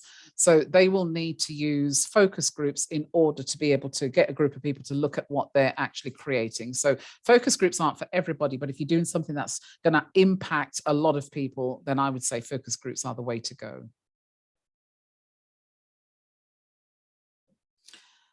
So let's have a look at taking your business to market. You know, it's very important to speak directly to the heart of your customers and the problems that they have. And, you know, they will resonate with it if the 4 Ps are in action. You know, you want your potential ideal client to be the first. You want to be the first in their mind when they're thinking about going to buy something. And if you're visible online, then the algorithm measures activity. And if you're visible and active, that's really good, because the algorithm will work in your favor. It will do all the heavy lifting for you and send your potential ideal clients to you. You know, so I always say that there's no point in, you know, advertising straightening irons to people that are completely bald. They won't see your ad, they won't resonate with your ad, and they won't respond to your ad. So you've got to make sure that you hit the right target. So let's have a look at the customer segmentation. So, you know, trying to appeal to everyone can always leave you appealing to none. And this is why specificity is key. Niching down is key. When you niche down into what you're doing, then you can always charge a premium price for it. And people are quite happy to spend money if they believe the quality of what they're getting is good. So, you know, and although the government has told us that we are in a recession, and yes, we are in a recession, what I want you to remember is not everybody is in a recession, my friend. There are people out there that have still got a lot of disposable income and a lot of money to spend. It's not a problem for them. They don't have a problem with money. So whereas there's a lot of people that do. But the people that are on budgets and, you know, they don't have the money to buy your products and your services, they are not your ideal clients. Your ideal client will have the money to pay for whatever it is you're selling. And that's why I'm not a believer in reducing my prices just to meet the client's needs. That's not the right way to reduce your prices. You know, you can reduce your prices if you're on sale. That's great. You know, you can reduce your price point in the very beginning as a way of introduction and bringing people in to, you know, whatever it is that you're selling. But you don't, it's not good practice to reduce your pricing because you are fearful that your ideal client won't buy. Because to be honest with you, your ideal client will pay for whatever it is that they want, regardless of what the price is. So that shouldn't be a worry to you. You know, when people mumble about the price, it's because they are not your ideal client. So if that's who you're targeting, if you're targeting the people that are mumbling all the time, then you need to target a different group of people.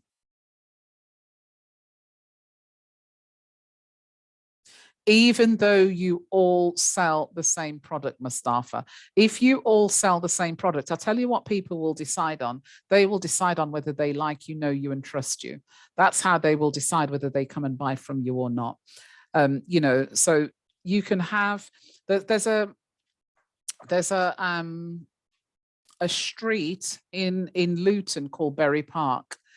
And Berry Park is a long street. It's probably about a mile long. Some of you may know that street. Um, and I can't remember what the street's called, but there's got to be about, I don't know, maybe about 30, possibly 40 different shops on that road, and everybody's selling fruit. Everybody's selling fruit. And some of these shops have been around for years and years and years, and they haven't gone out of business, because when one person goes into a fruit shop, another person will go into a different one, and another person will go into a different one, and people will go where they feel comfortable. So one might come out of one and go into another and not feel comfortable and go back to the one where they came from in the first place. So people buy into people. And this is why you've got to be conscious that when you're selling things, people are all on a different buying journey. But we're going to come back in about 10 minutes and talk a little bit more about customer segmentation, because we're now at the point of our second break. Go and visit wenta.co.uk and have a look at net zero and the savings tab, and see how that can benefit you. So don't close down, just take a pause, and I'll see you back here shortly in 10 minutes.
Okay, everyone, we're back, and this is the final part of the hour. And Ben, I am really, really pleased that you're learning quite a lot. That makes me feel very good that you are. So we're now still talking about customer segmentation. We've still got a lot to cover. So I'm going to make sure that I cover everything in order to ensure that you get as much out of this as you possibly can.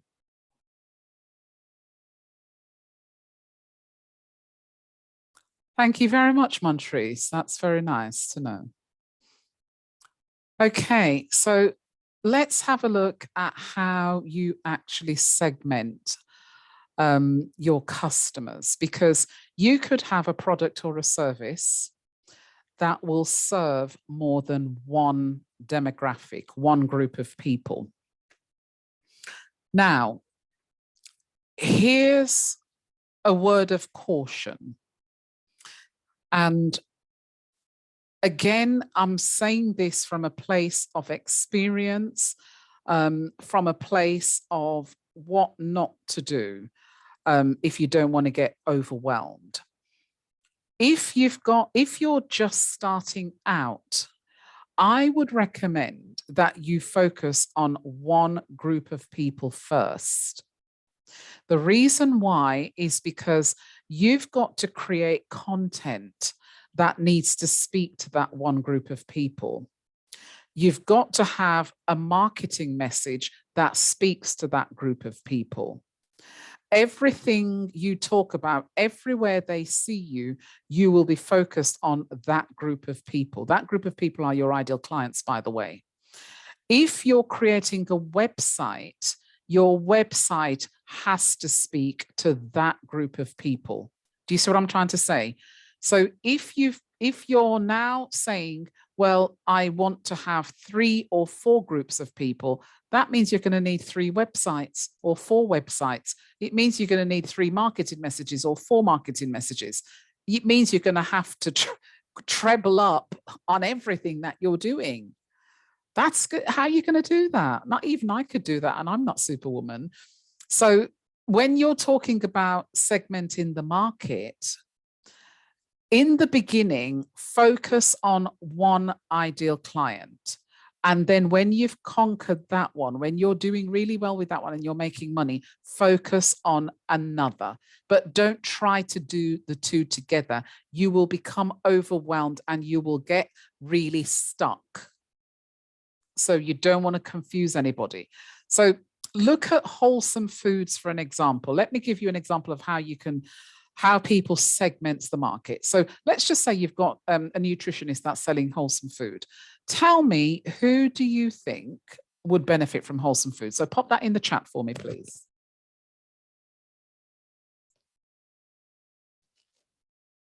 Who do you think will benefit from eating wholesome foods? What kind of people? So it's one product, but we're going to look at how that one product can benefit more than one person. And this could also be a service. That could say a service in the middle of that. So at the moment, we're using a product as an example. So tell me who you think would benefit from eating wholesome foods.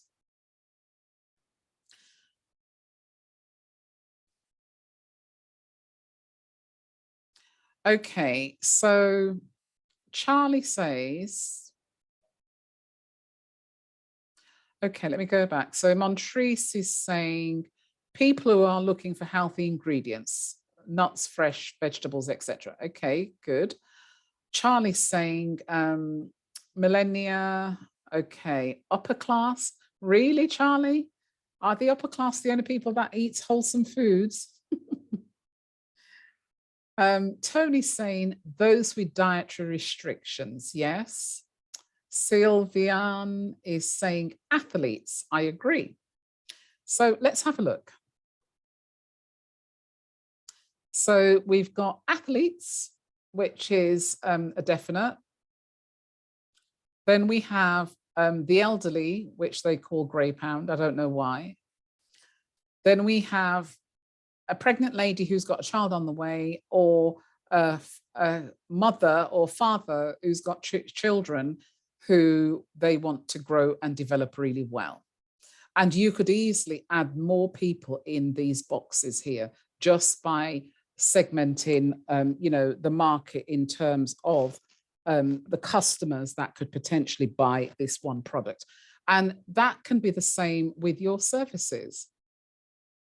So you could start a business and you're offering a service. Right, let me go and have a look at some of the services that you're offering. I'll have to go back to the top of the chat. Hang on a minute.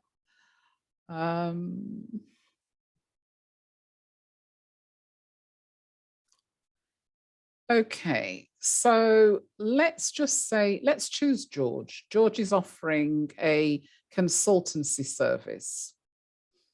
So let's just say we had the word consultancy in here. I can't remember what kind of consultancy you said again, George. You did tell me. Let me see if I can find it.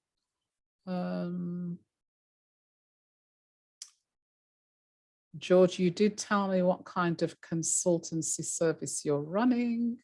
Can I find it in all this chat?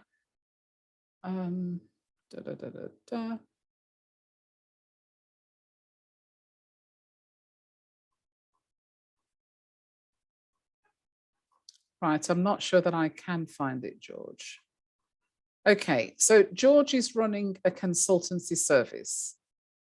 Whoopsie daisy, let me just go back.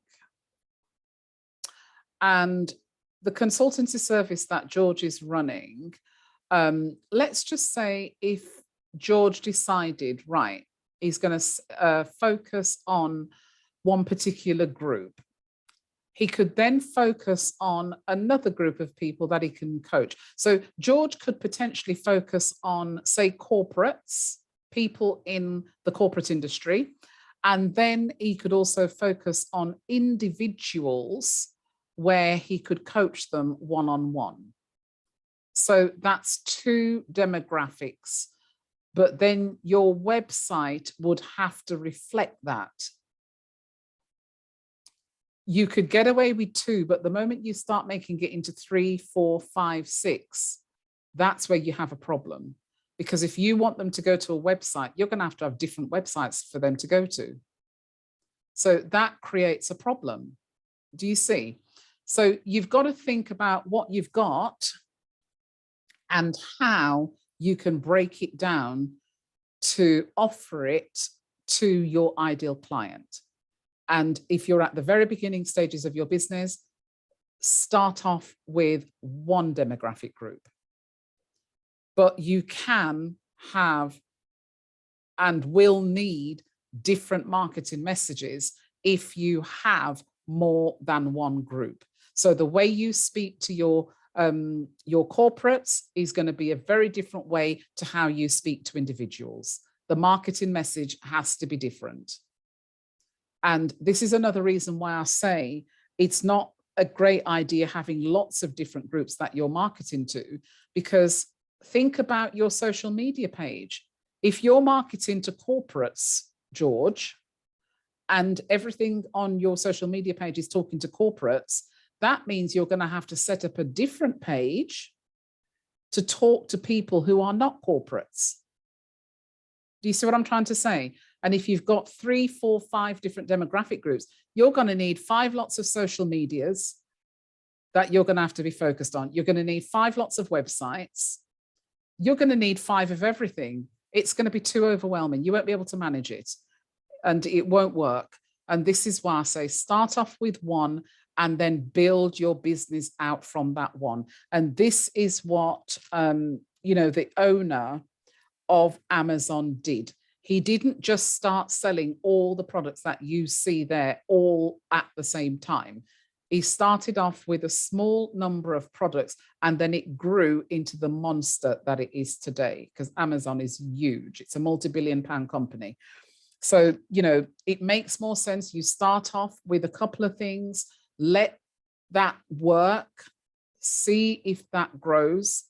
If it's going in the right direction, you start adding to it. but you don't start off with everything all at once and then expect for everything to work all at the same time. It won't happen, because you don't have 5 lots of hands and 5 lots of time in your day to be able to deal with 5 lots of different messages, 5 lots of different content. You don't have that time.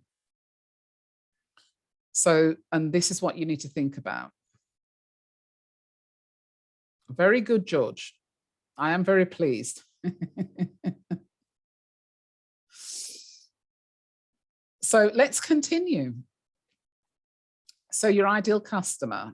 So define your customer in terms of their demographics. And we've just spoken about that in great length. Find out about their values, their challenges and priorities. When you know what they value, it will be very easy to speak to them. And let me give you an example of a value. Some customers value honesty. When you put on your website that one of your values is honesty, customers will respect that.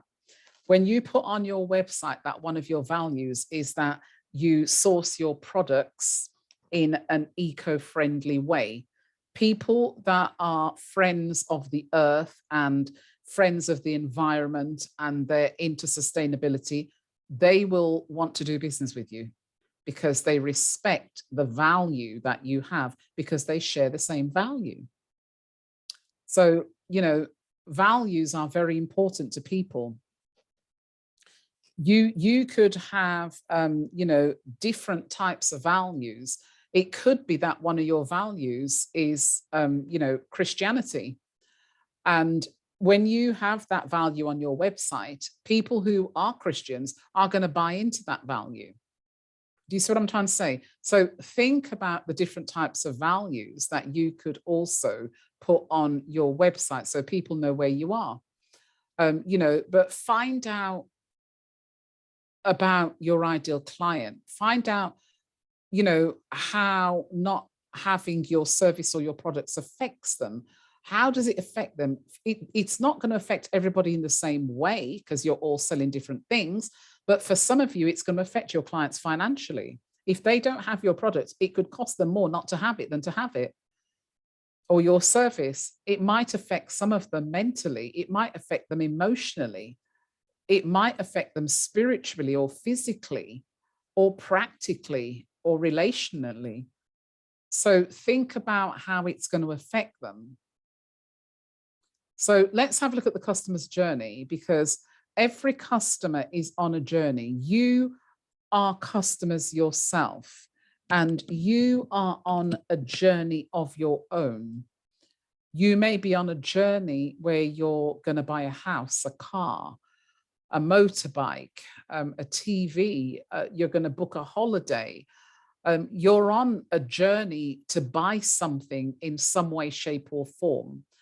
But firstly, you've got to bring the awareness, and this is what you have to do. You've got to bring the awareness to your ideal clients. So they need to see you showing up on social media.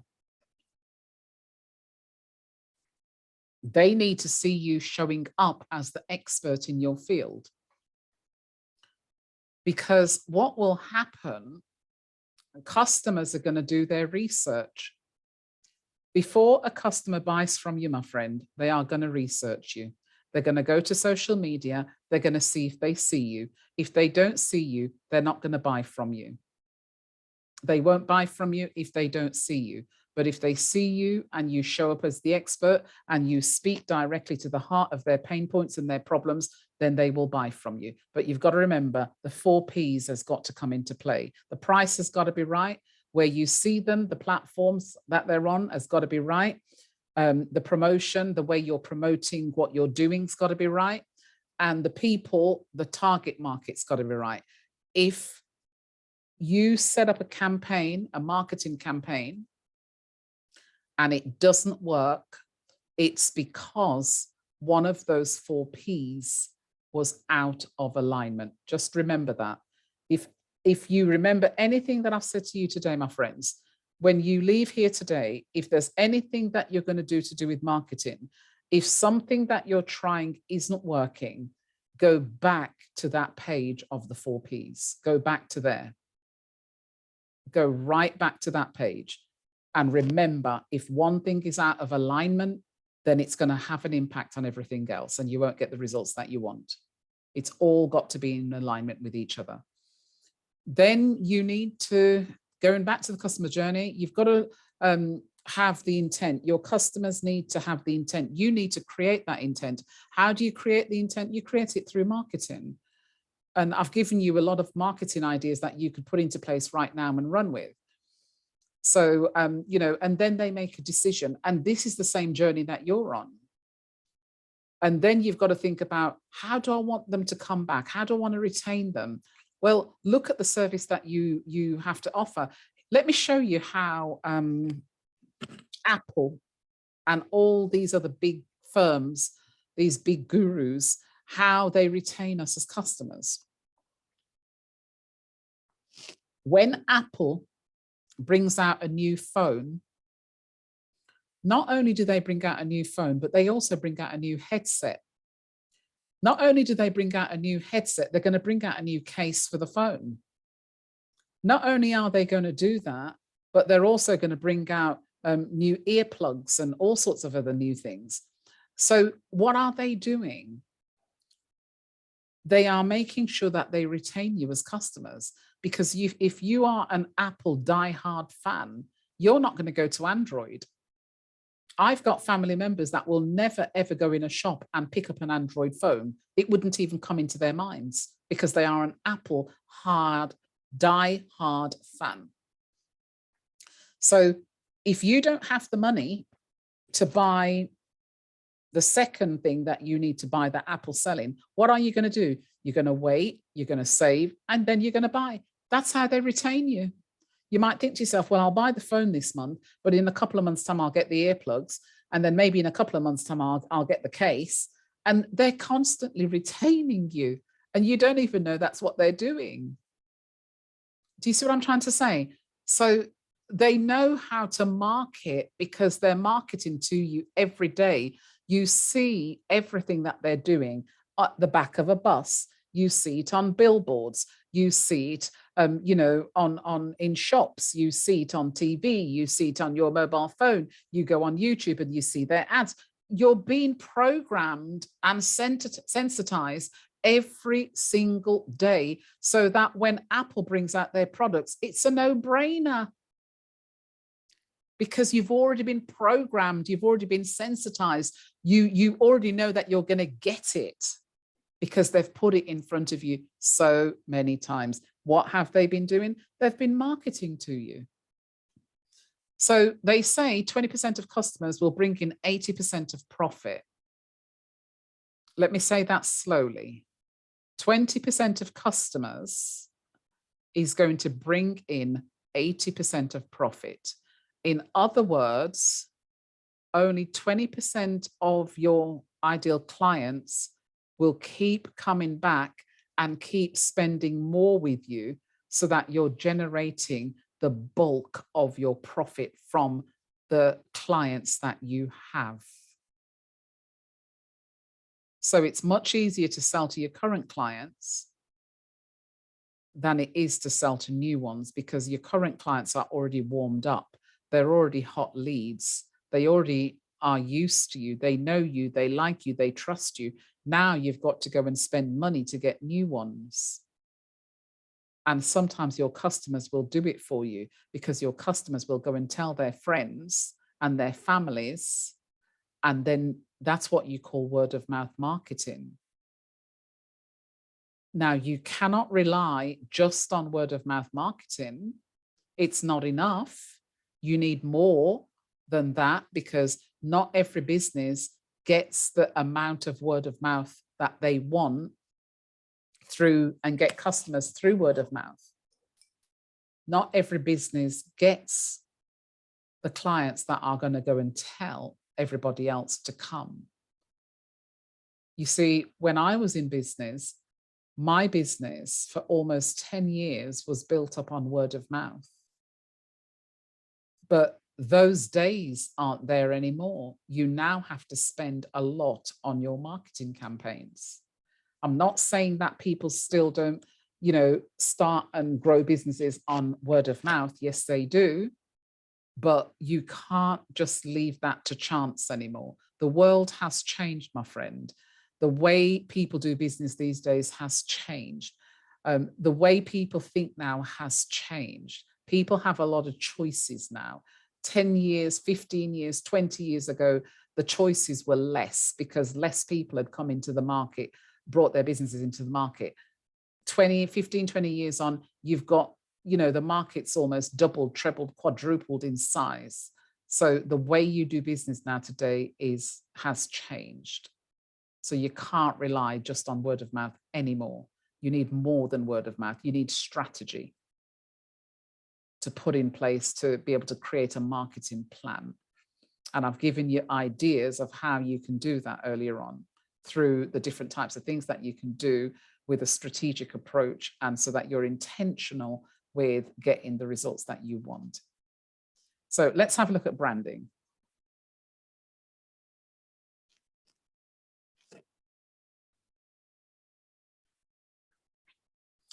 So these are just a few things that you need to consider when you're branding.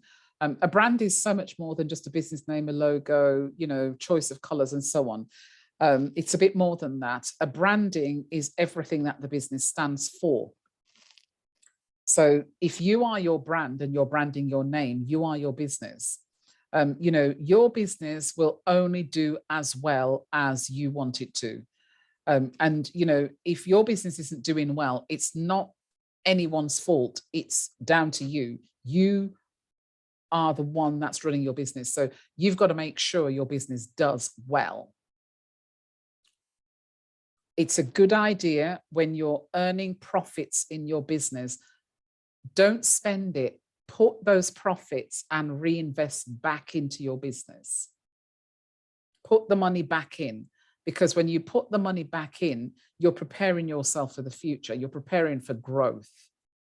But if you get the profits and you spend and you've not reinvested anything back in, your business is just going to be at the same place that it has been for years. And we see it all the time, where people are stuck at earning a certain amount of money and they can't seem to move forward. So, you know, think about your branding as the experience that customers and others have, you know, when they engage with your business. That's what you need to think about. You know, what do you want to see in yourself? How would you think about achieving what you want to see? Think about how you're going to achieve that goal. When you're branding your business and you're looking at different types of colors, don't use any more than about three. Three's enough. But don't have a website or your branding where you've got like 5, 10 different colors going on. It's going to be very confusing.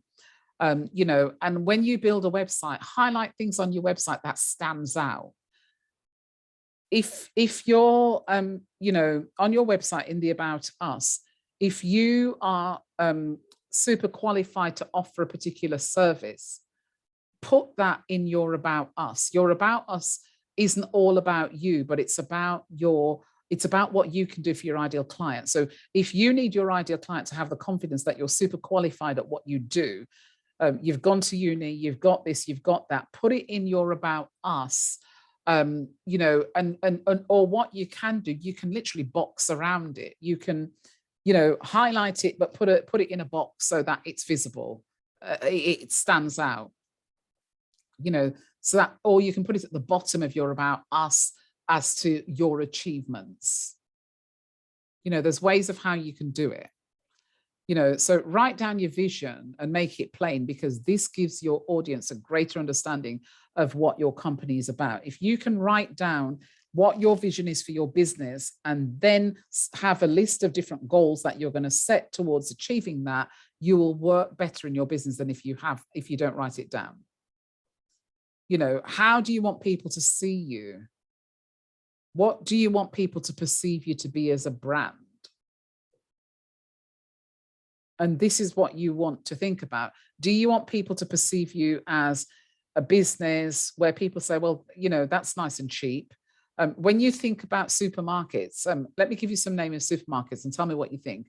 What do you think about, Lidl and Aldi, or Waitrose and Tesco's and Sainsbury's? Tell me in the chat, what do you think when people say Lidl, Aldi, Tesco, Sainsbury's? What do you think in terms of, you going to shop there? What do you think?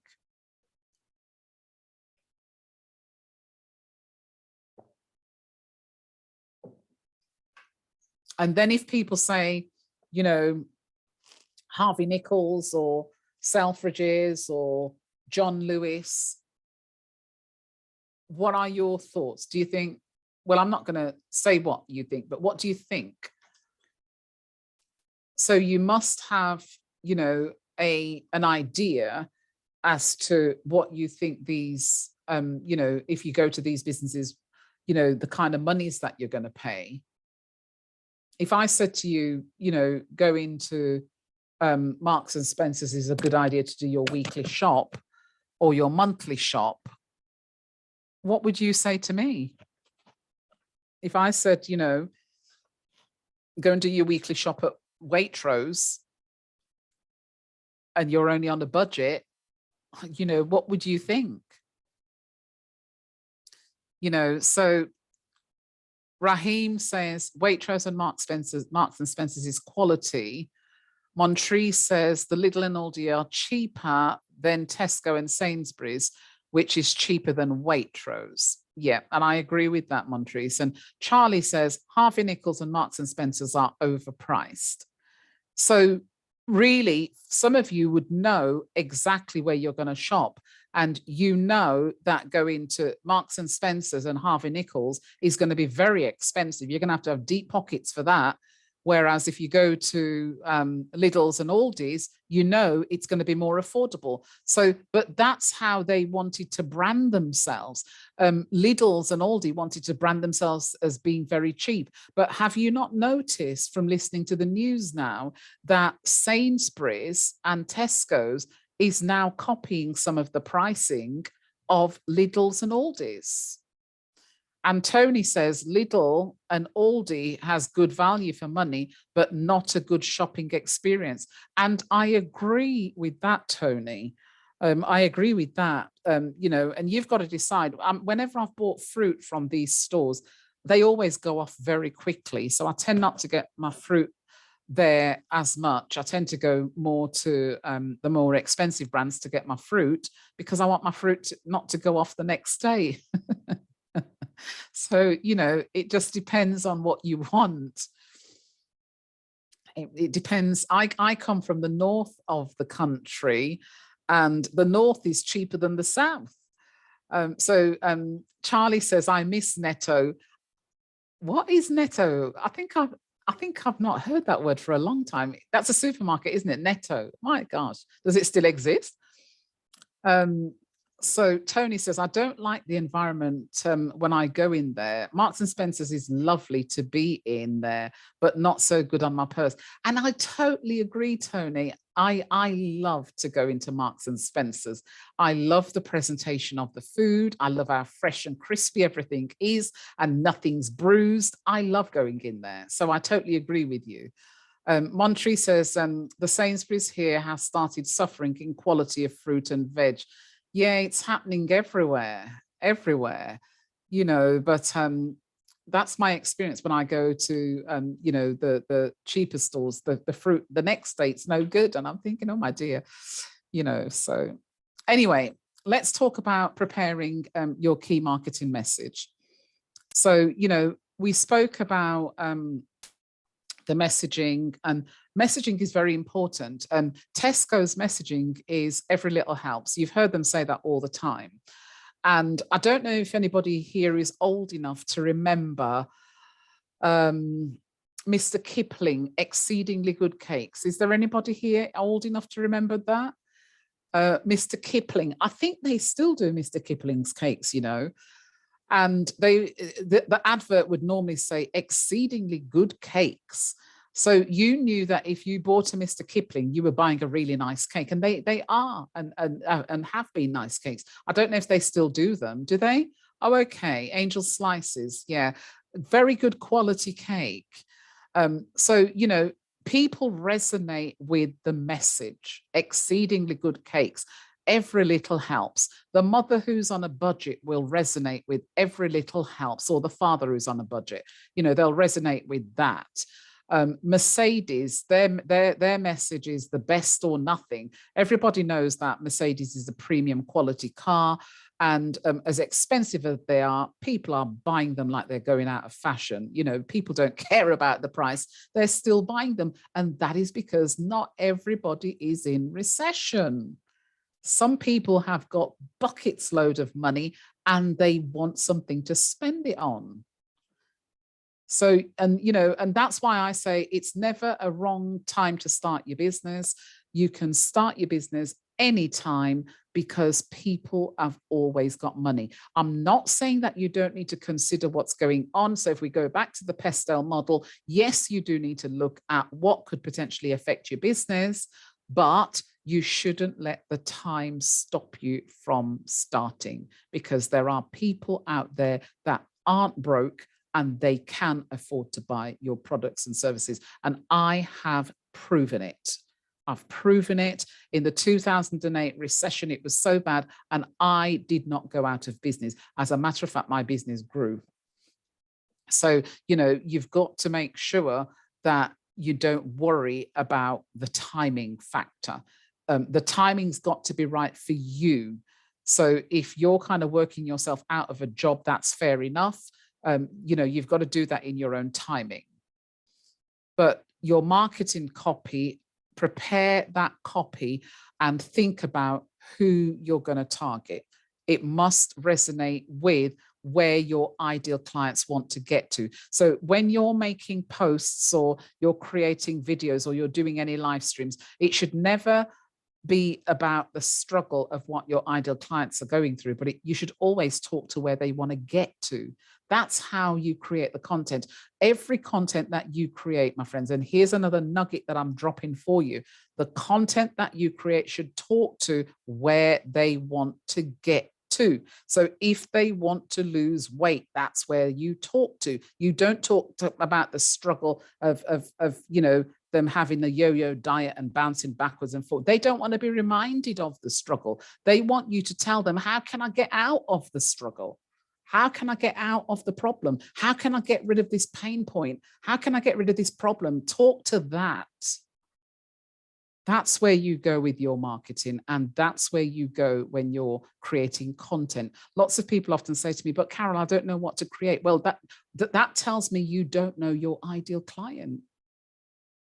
If you're in a new industry, spend a few weeks getting to know everything you can about that industry. Get to know the client, get to know what the industry pros and cons are, get to know what affects the environment of that industry. Use the pestle model, apply it to that. Get to know. So AIDA, attention, interest, desire, and action. So whatever you create, it must prick someone's attention. And I'm going to share a very quick story with you. And I share this story on every single webinar that I do. I remember some time ago, last year, what was it? No, not last year, the year before. The time's just going so quickly. One day I was sitting in my conservatory and I was just chillaxing on that particular Saturday. It was a lovely sunny day. And I was on YouTube because I'm on YouTube every day. There's two influencers that I follow and I watch what they do and get involved with what they do every single day. Anyway, an advert came up and I wanted to click off the advert, and I was trying my very best to click off the advert. And what happened was I couldn't click off it, but then the man on the advert said something. The advert was a 3.5, it was nearly a 4-minute advert on YouTube. On YouTube it was. And you know, these adverts, the long yellow line just keeps going and you can't click it until that advert has finished. But he said something, and it was in relation to property, because I'm very interested in investments and properties and things. And that got my attention. And then I got very interested in what he was talking about. So I decided to put my my information, my details into the link that you could click on to learn more. put my information in, and that really did speak to the desire that I had for investments and property. And what happened was there was another sign up. You could sign up to something for £17, signed up to that, listened to that, very interested. And then there was another sign up. And this was nearly £1,500 for this particular sign up. And I thought, whoa, I wasn't expecting that. You know, tell me in the chat if you thought that I signed up to that £1,500 product that that person was selling. This was on YouTube. Tell me what you think. Do you think I signed up, or do you think I didn't sign up? I mean, who spends £1,500 spontaneously just like that without even thinking about it? I mean, I know that not everybody's broke, but is that something that you would do? What do you think that I actually did? Do you, let me see in the chat, do you think that I took an action and signed up to the next level? Or do you think that I didn't sign up to that next level? What do you think that I did? Let me see in the chat. I want as many people telling me what they think that I did. So we're talking about attention, interest, desire, and then taking an action. What do you think that I actually did? So Tony says, Tony, oh no, I'm reading something different from you, Tony. Raheem says, I think you have signed up. And Montrese says, yes, you signed up. And Charlie says, you didn't. And George says, it depended on your actual and desired state and wish. Okay, so Montrese says yes. Raheem says yes. Anybody else? I'm just going to get a glass of water.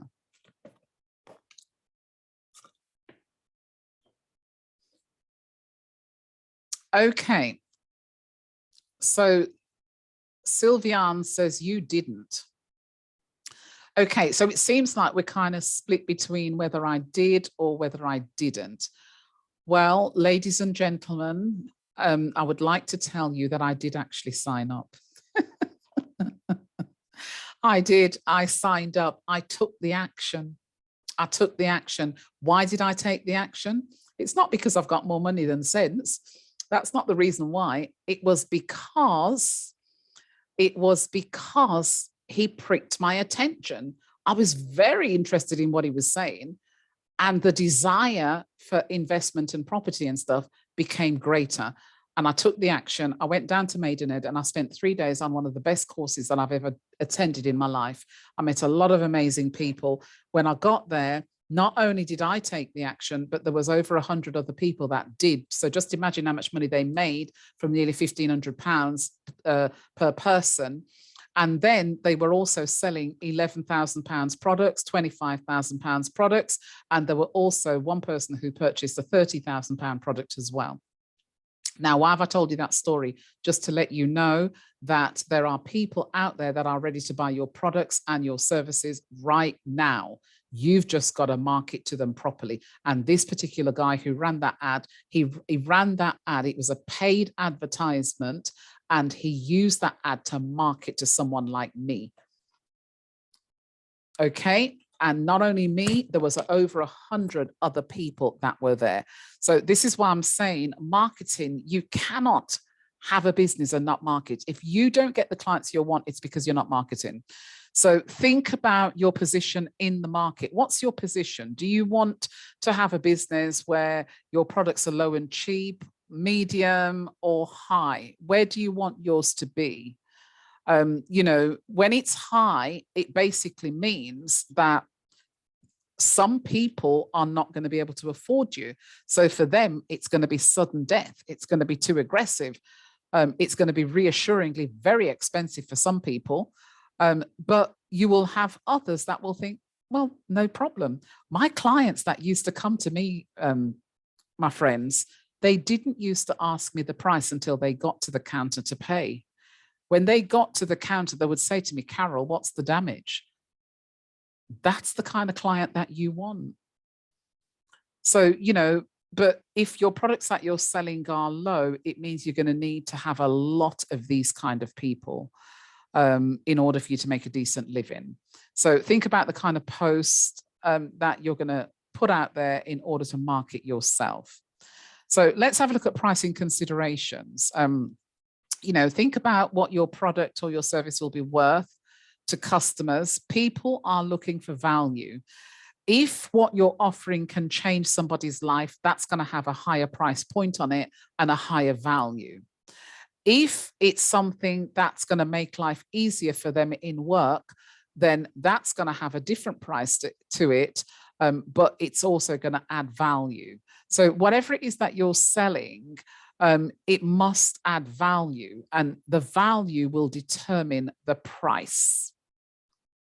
You can position your business as a high-end business and target people with deep pockets and sell your products, even as a brand new business just starting out. So let's have a look at some marketing options. You've got, and we've gone through some of the things that you could do. I don't suggest that you do cold calling, by the way. I really don't, because I don't know if you like people knocking on your door and trying to say, buy my stuff. I don't particularly like it. And don't spam people's inbox, because that's a bit like knocking on their door and saying, buy my stuff. Don't go and put your links in their inboxes. Don't do that. Build relationships with people and get to know them before you market to them. So let's have a look at, a sample marketing plan. So you've got, a company called House of Color. This is just an example. And House of Color, what they have decided to do is come up with a marketing plan. So they've written up this plan, and you can copy this exercise. You can do this for yourself. Write up a business description, describe your business, write up your objectives for your marketing plan. What do you want to achieve? So House of Color says they want to generate 3 to 5 clients per month. You write up your own plan of different things that you want to achieve, because your plan should outline if you're going to do this organically or if you're going to do it as paid marketing. So think about the different marketing techniques that you want to use. And I gave you quite a few not too long ago. Think about, whether you want to go for demonstrative videos, email campaigns. Do you want to run challenges if you've got services that you can sell? Another way of how you can market your business, especially on places like LinkedIn, you can do podcasts, which are very popular on LinkedIn, and you can also do case studies as well. So House of Hair decided that they're going to put the 4 Ps in place. I love the 4 Ps. I would say let the 4 Ps become your best friend when you're marketing, because, you know now that if something isn't working, it's because you're out of alignment. And then what they did was they applied the Pestel model to their marketing plan. So they looked at the different things that could potentially have an impact on their business. That's what they did. And then they came up with a SWOT analysis. So a SWOT analysis is where you're looking at the strengths of the business versus the weaknesses. And a weakness could be something as simple as you want to build a website, you can't do it yourself, so you're going to have to outsource it. So the weakness is you can't do it yourself, you don't have the time to do it, you're probably working full-time while you're trying to build your business. Outsource that website to somebody else. If you don't have the technical skills to do it, outsource it. So another weakness could be lack of money. It could be that you don't have enough money to sustain the business in case things go belly up. And you don't have the clients coming in the beginning, and you don't have enough money coming in. How are you going to pay the bills? That could be a weakness, lack of money. So you've got to always have a situation that you can apply to mitigate your weaknesses. So you don't want to stay in weakness paralysis. You want to get out of that and say, right, okay, this is what I'm going to do in order to sort that weakness out.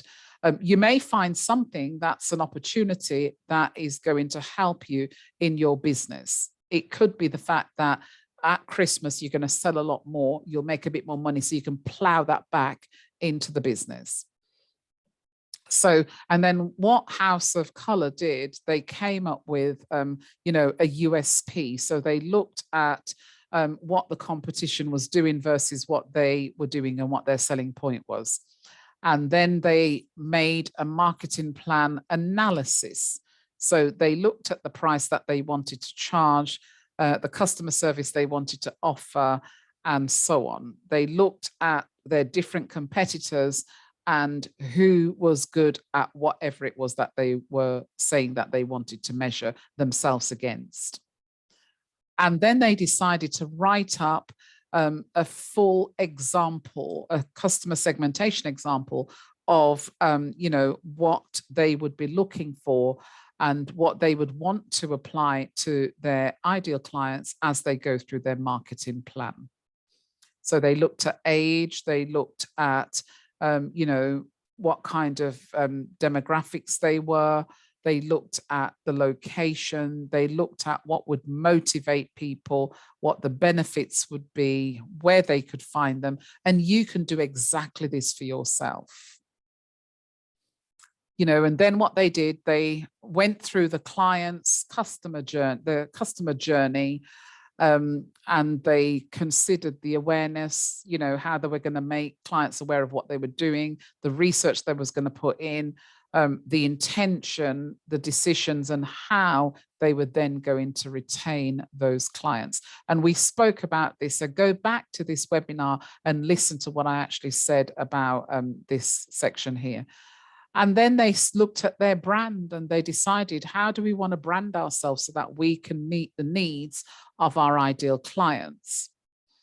And then they came up with a few different messages that they could then, you know, spread all over social media. And your key message is going to be important. Whatever it is that you're selling, stick to the message. Don't move away. So however someone sees you on, you know, on Instagram, that's exactly how they should view you on Facebook. And that's exactly how they should view you on LinkedIn and Twitter and YouTube and wherever else people see you. Wherever you are on social media, people should recognize, oh, that was the company that I saw over on that platform. And, you know, they're saying exactly the same thing. It shouldn't be different. And then what they did was they decided to shortlist a different selection of marketing channels that they were going to use to market their business. And then they came up with the ideas. They decided, well, what do we really want to do? Do we want to do videos? Do we want to carry out Zooms? Or, you know, what do we want to do?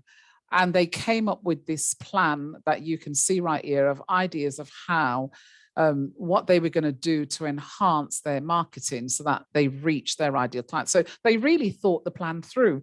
And this will be a good idea if you do the same. You know, so they kind of made dates of when they were going to carry out their activities and on what platform they were going to work on. And then the great thing that they did, they evaluated their success.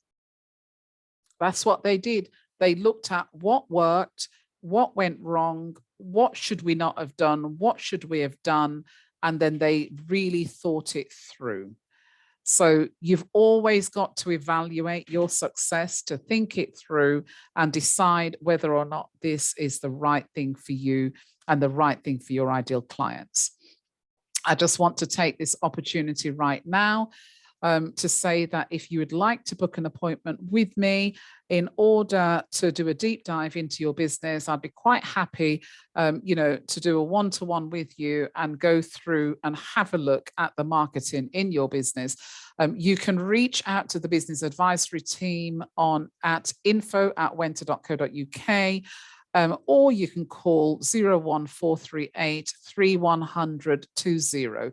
I hope that this has been really beneficial for you today. And I'm sure you've made, you know, a plethora of notes. You've made so much notes that you don't know what to do with, but do go over it again. You will get a copy of this particular webinar, and you will also get all of the PowerPoint slides as well. I want to take this opportunity to say thank you so much for spending this time with me today, for investing in yourself, and for being great participants today. So Tony's saying thank you, pleasure to meet you as well, Tony. Sylviane says thank you, you're so welcome. Sylviane. Montrese says thank you, Carol, for your time and for sharing your knowledge. You're so welcome, Montrese. George says thank you. And Raheem said, it's been very eye-opening experience for me, Carol. Thank you. That's great, Raheem. And Ben says, fantastic presentation. Thank you so much, Ben. Charlie says, thank you, Carol. Dora says, thank you for your time. This webinar was really helpful. And that's what it's all about, guys. And I just want to say, I wish you all the best in your business. I want to see you go out there and apply these strategies and crush the market, crush it. I want you to do really, really well. And please do not worry about the competition. Don't worry. See the competition as a springboard for you to get creative and for you to stand out and for you to market like you've never marketed before. I wish you all the very best. If you want to reach out to me, go back to the slide before and you can catch me by booking an appointment with me on the information that I gave you earlier. Gwyneth, you're so welcome. Oh, Gwyneth, you attended. That's excellent. I didn't even realize. I didn't even realize that you were here, Gwyneth. So Tony says, I look forward to seeing you for some reflexology. That would be so lovely, Tony. And Raheem says, good luck, everyone. Okay, guys, we've come to the end of the presentation. Look out for this particular webinar. You'll get the details next week now, it will be. And, you do remember to go and sign up for your free bronze level subscription. Go to wenta.co.uk. and have a look at the net zero information and contact us at info@wenta.co.uk in order to find out how you can get signed up for bronze. So Ben says, thank you so much for a brilliant lesson session. It was very educative. Okay, that's great. Thank you, guys. Have a wonderful day and have a great weekend. And I hope to see you on the next webinar. Take care. Bye-bye.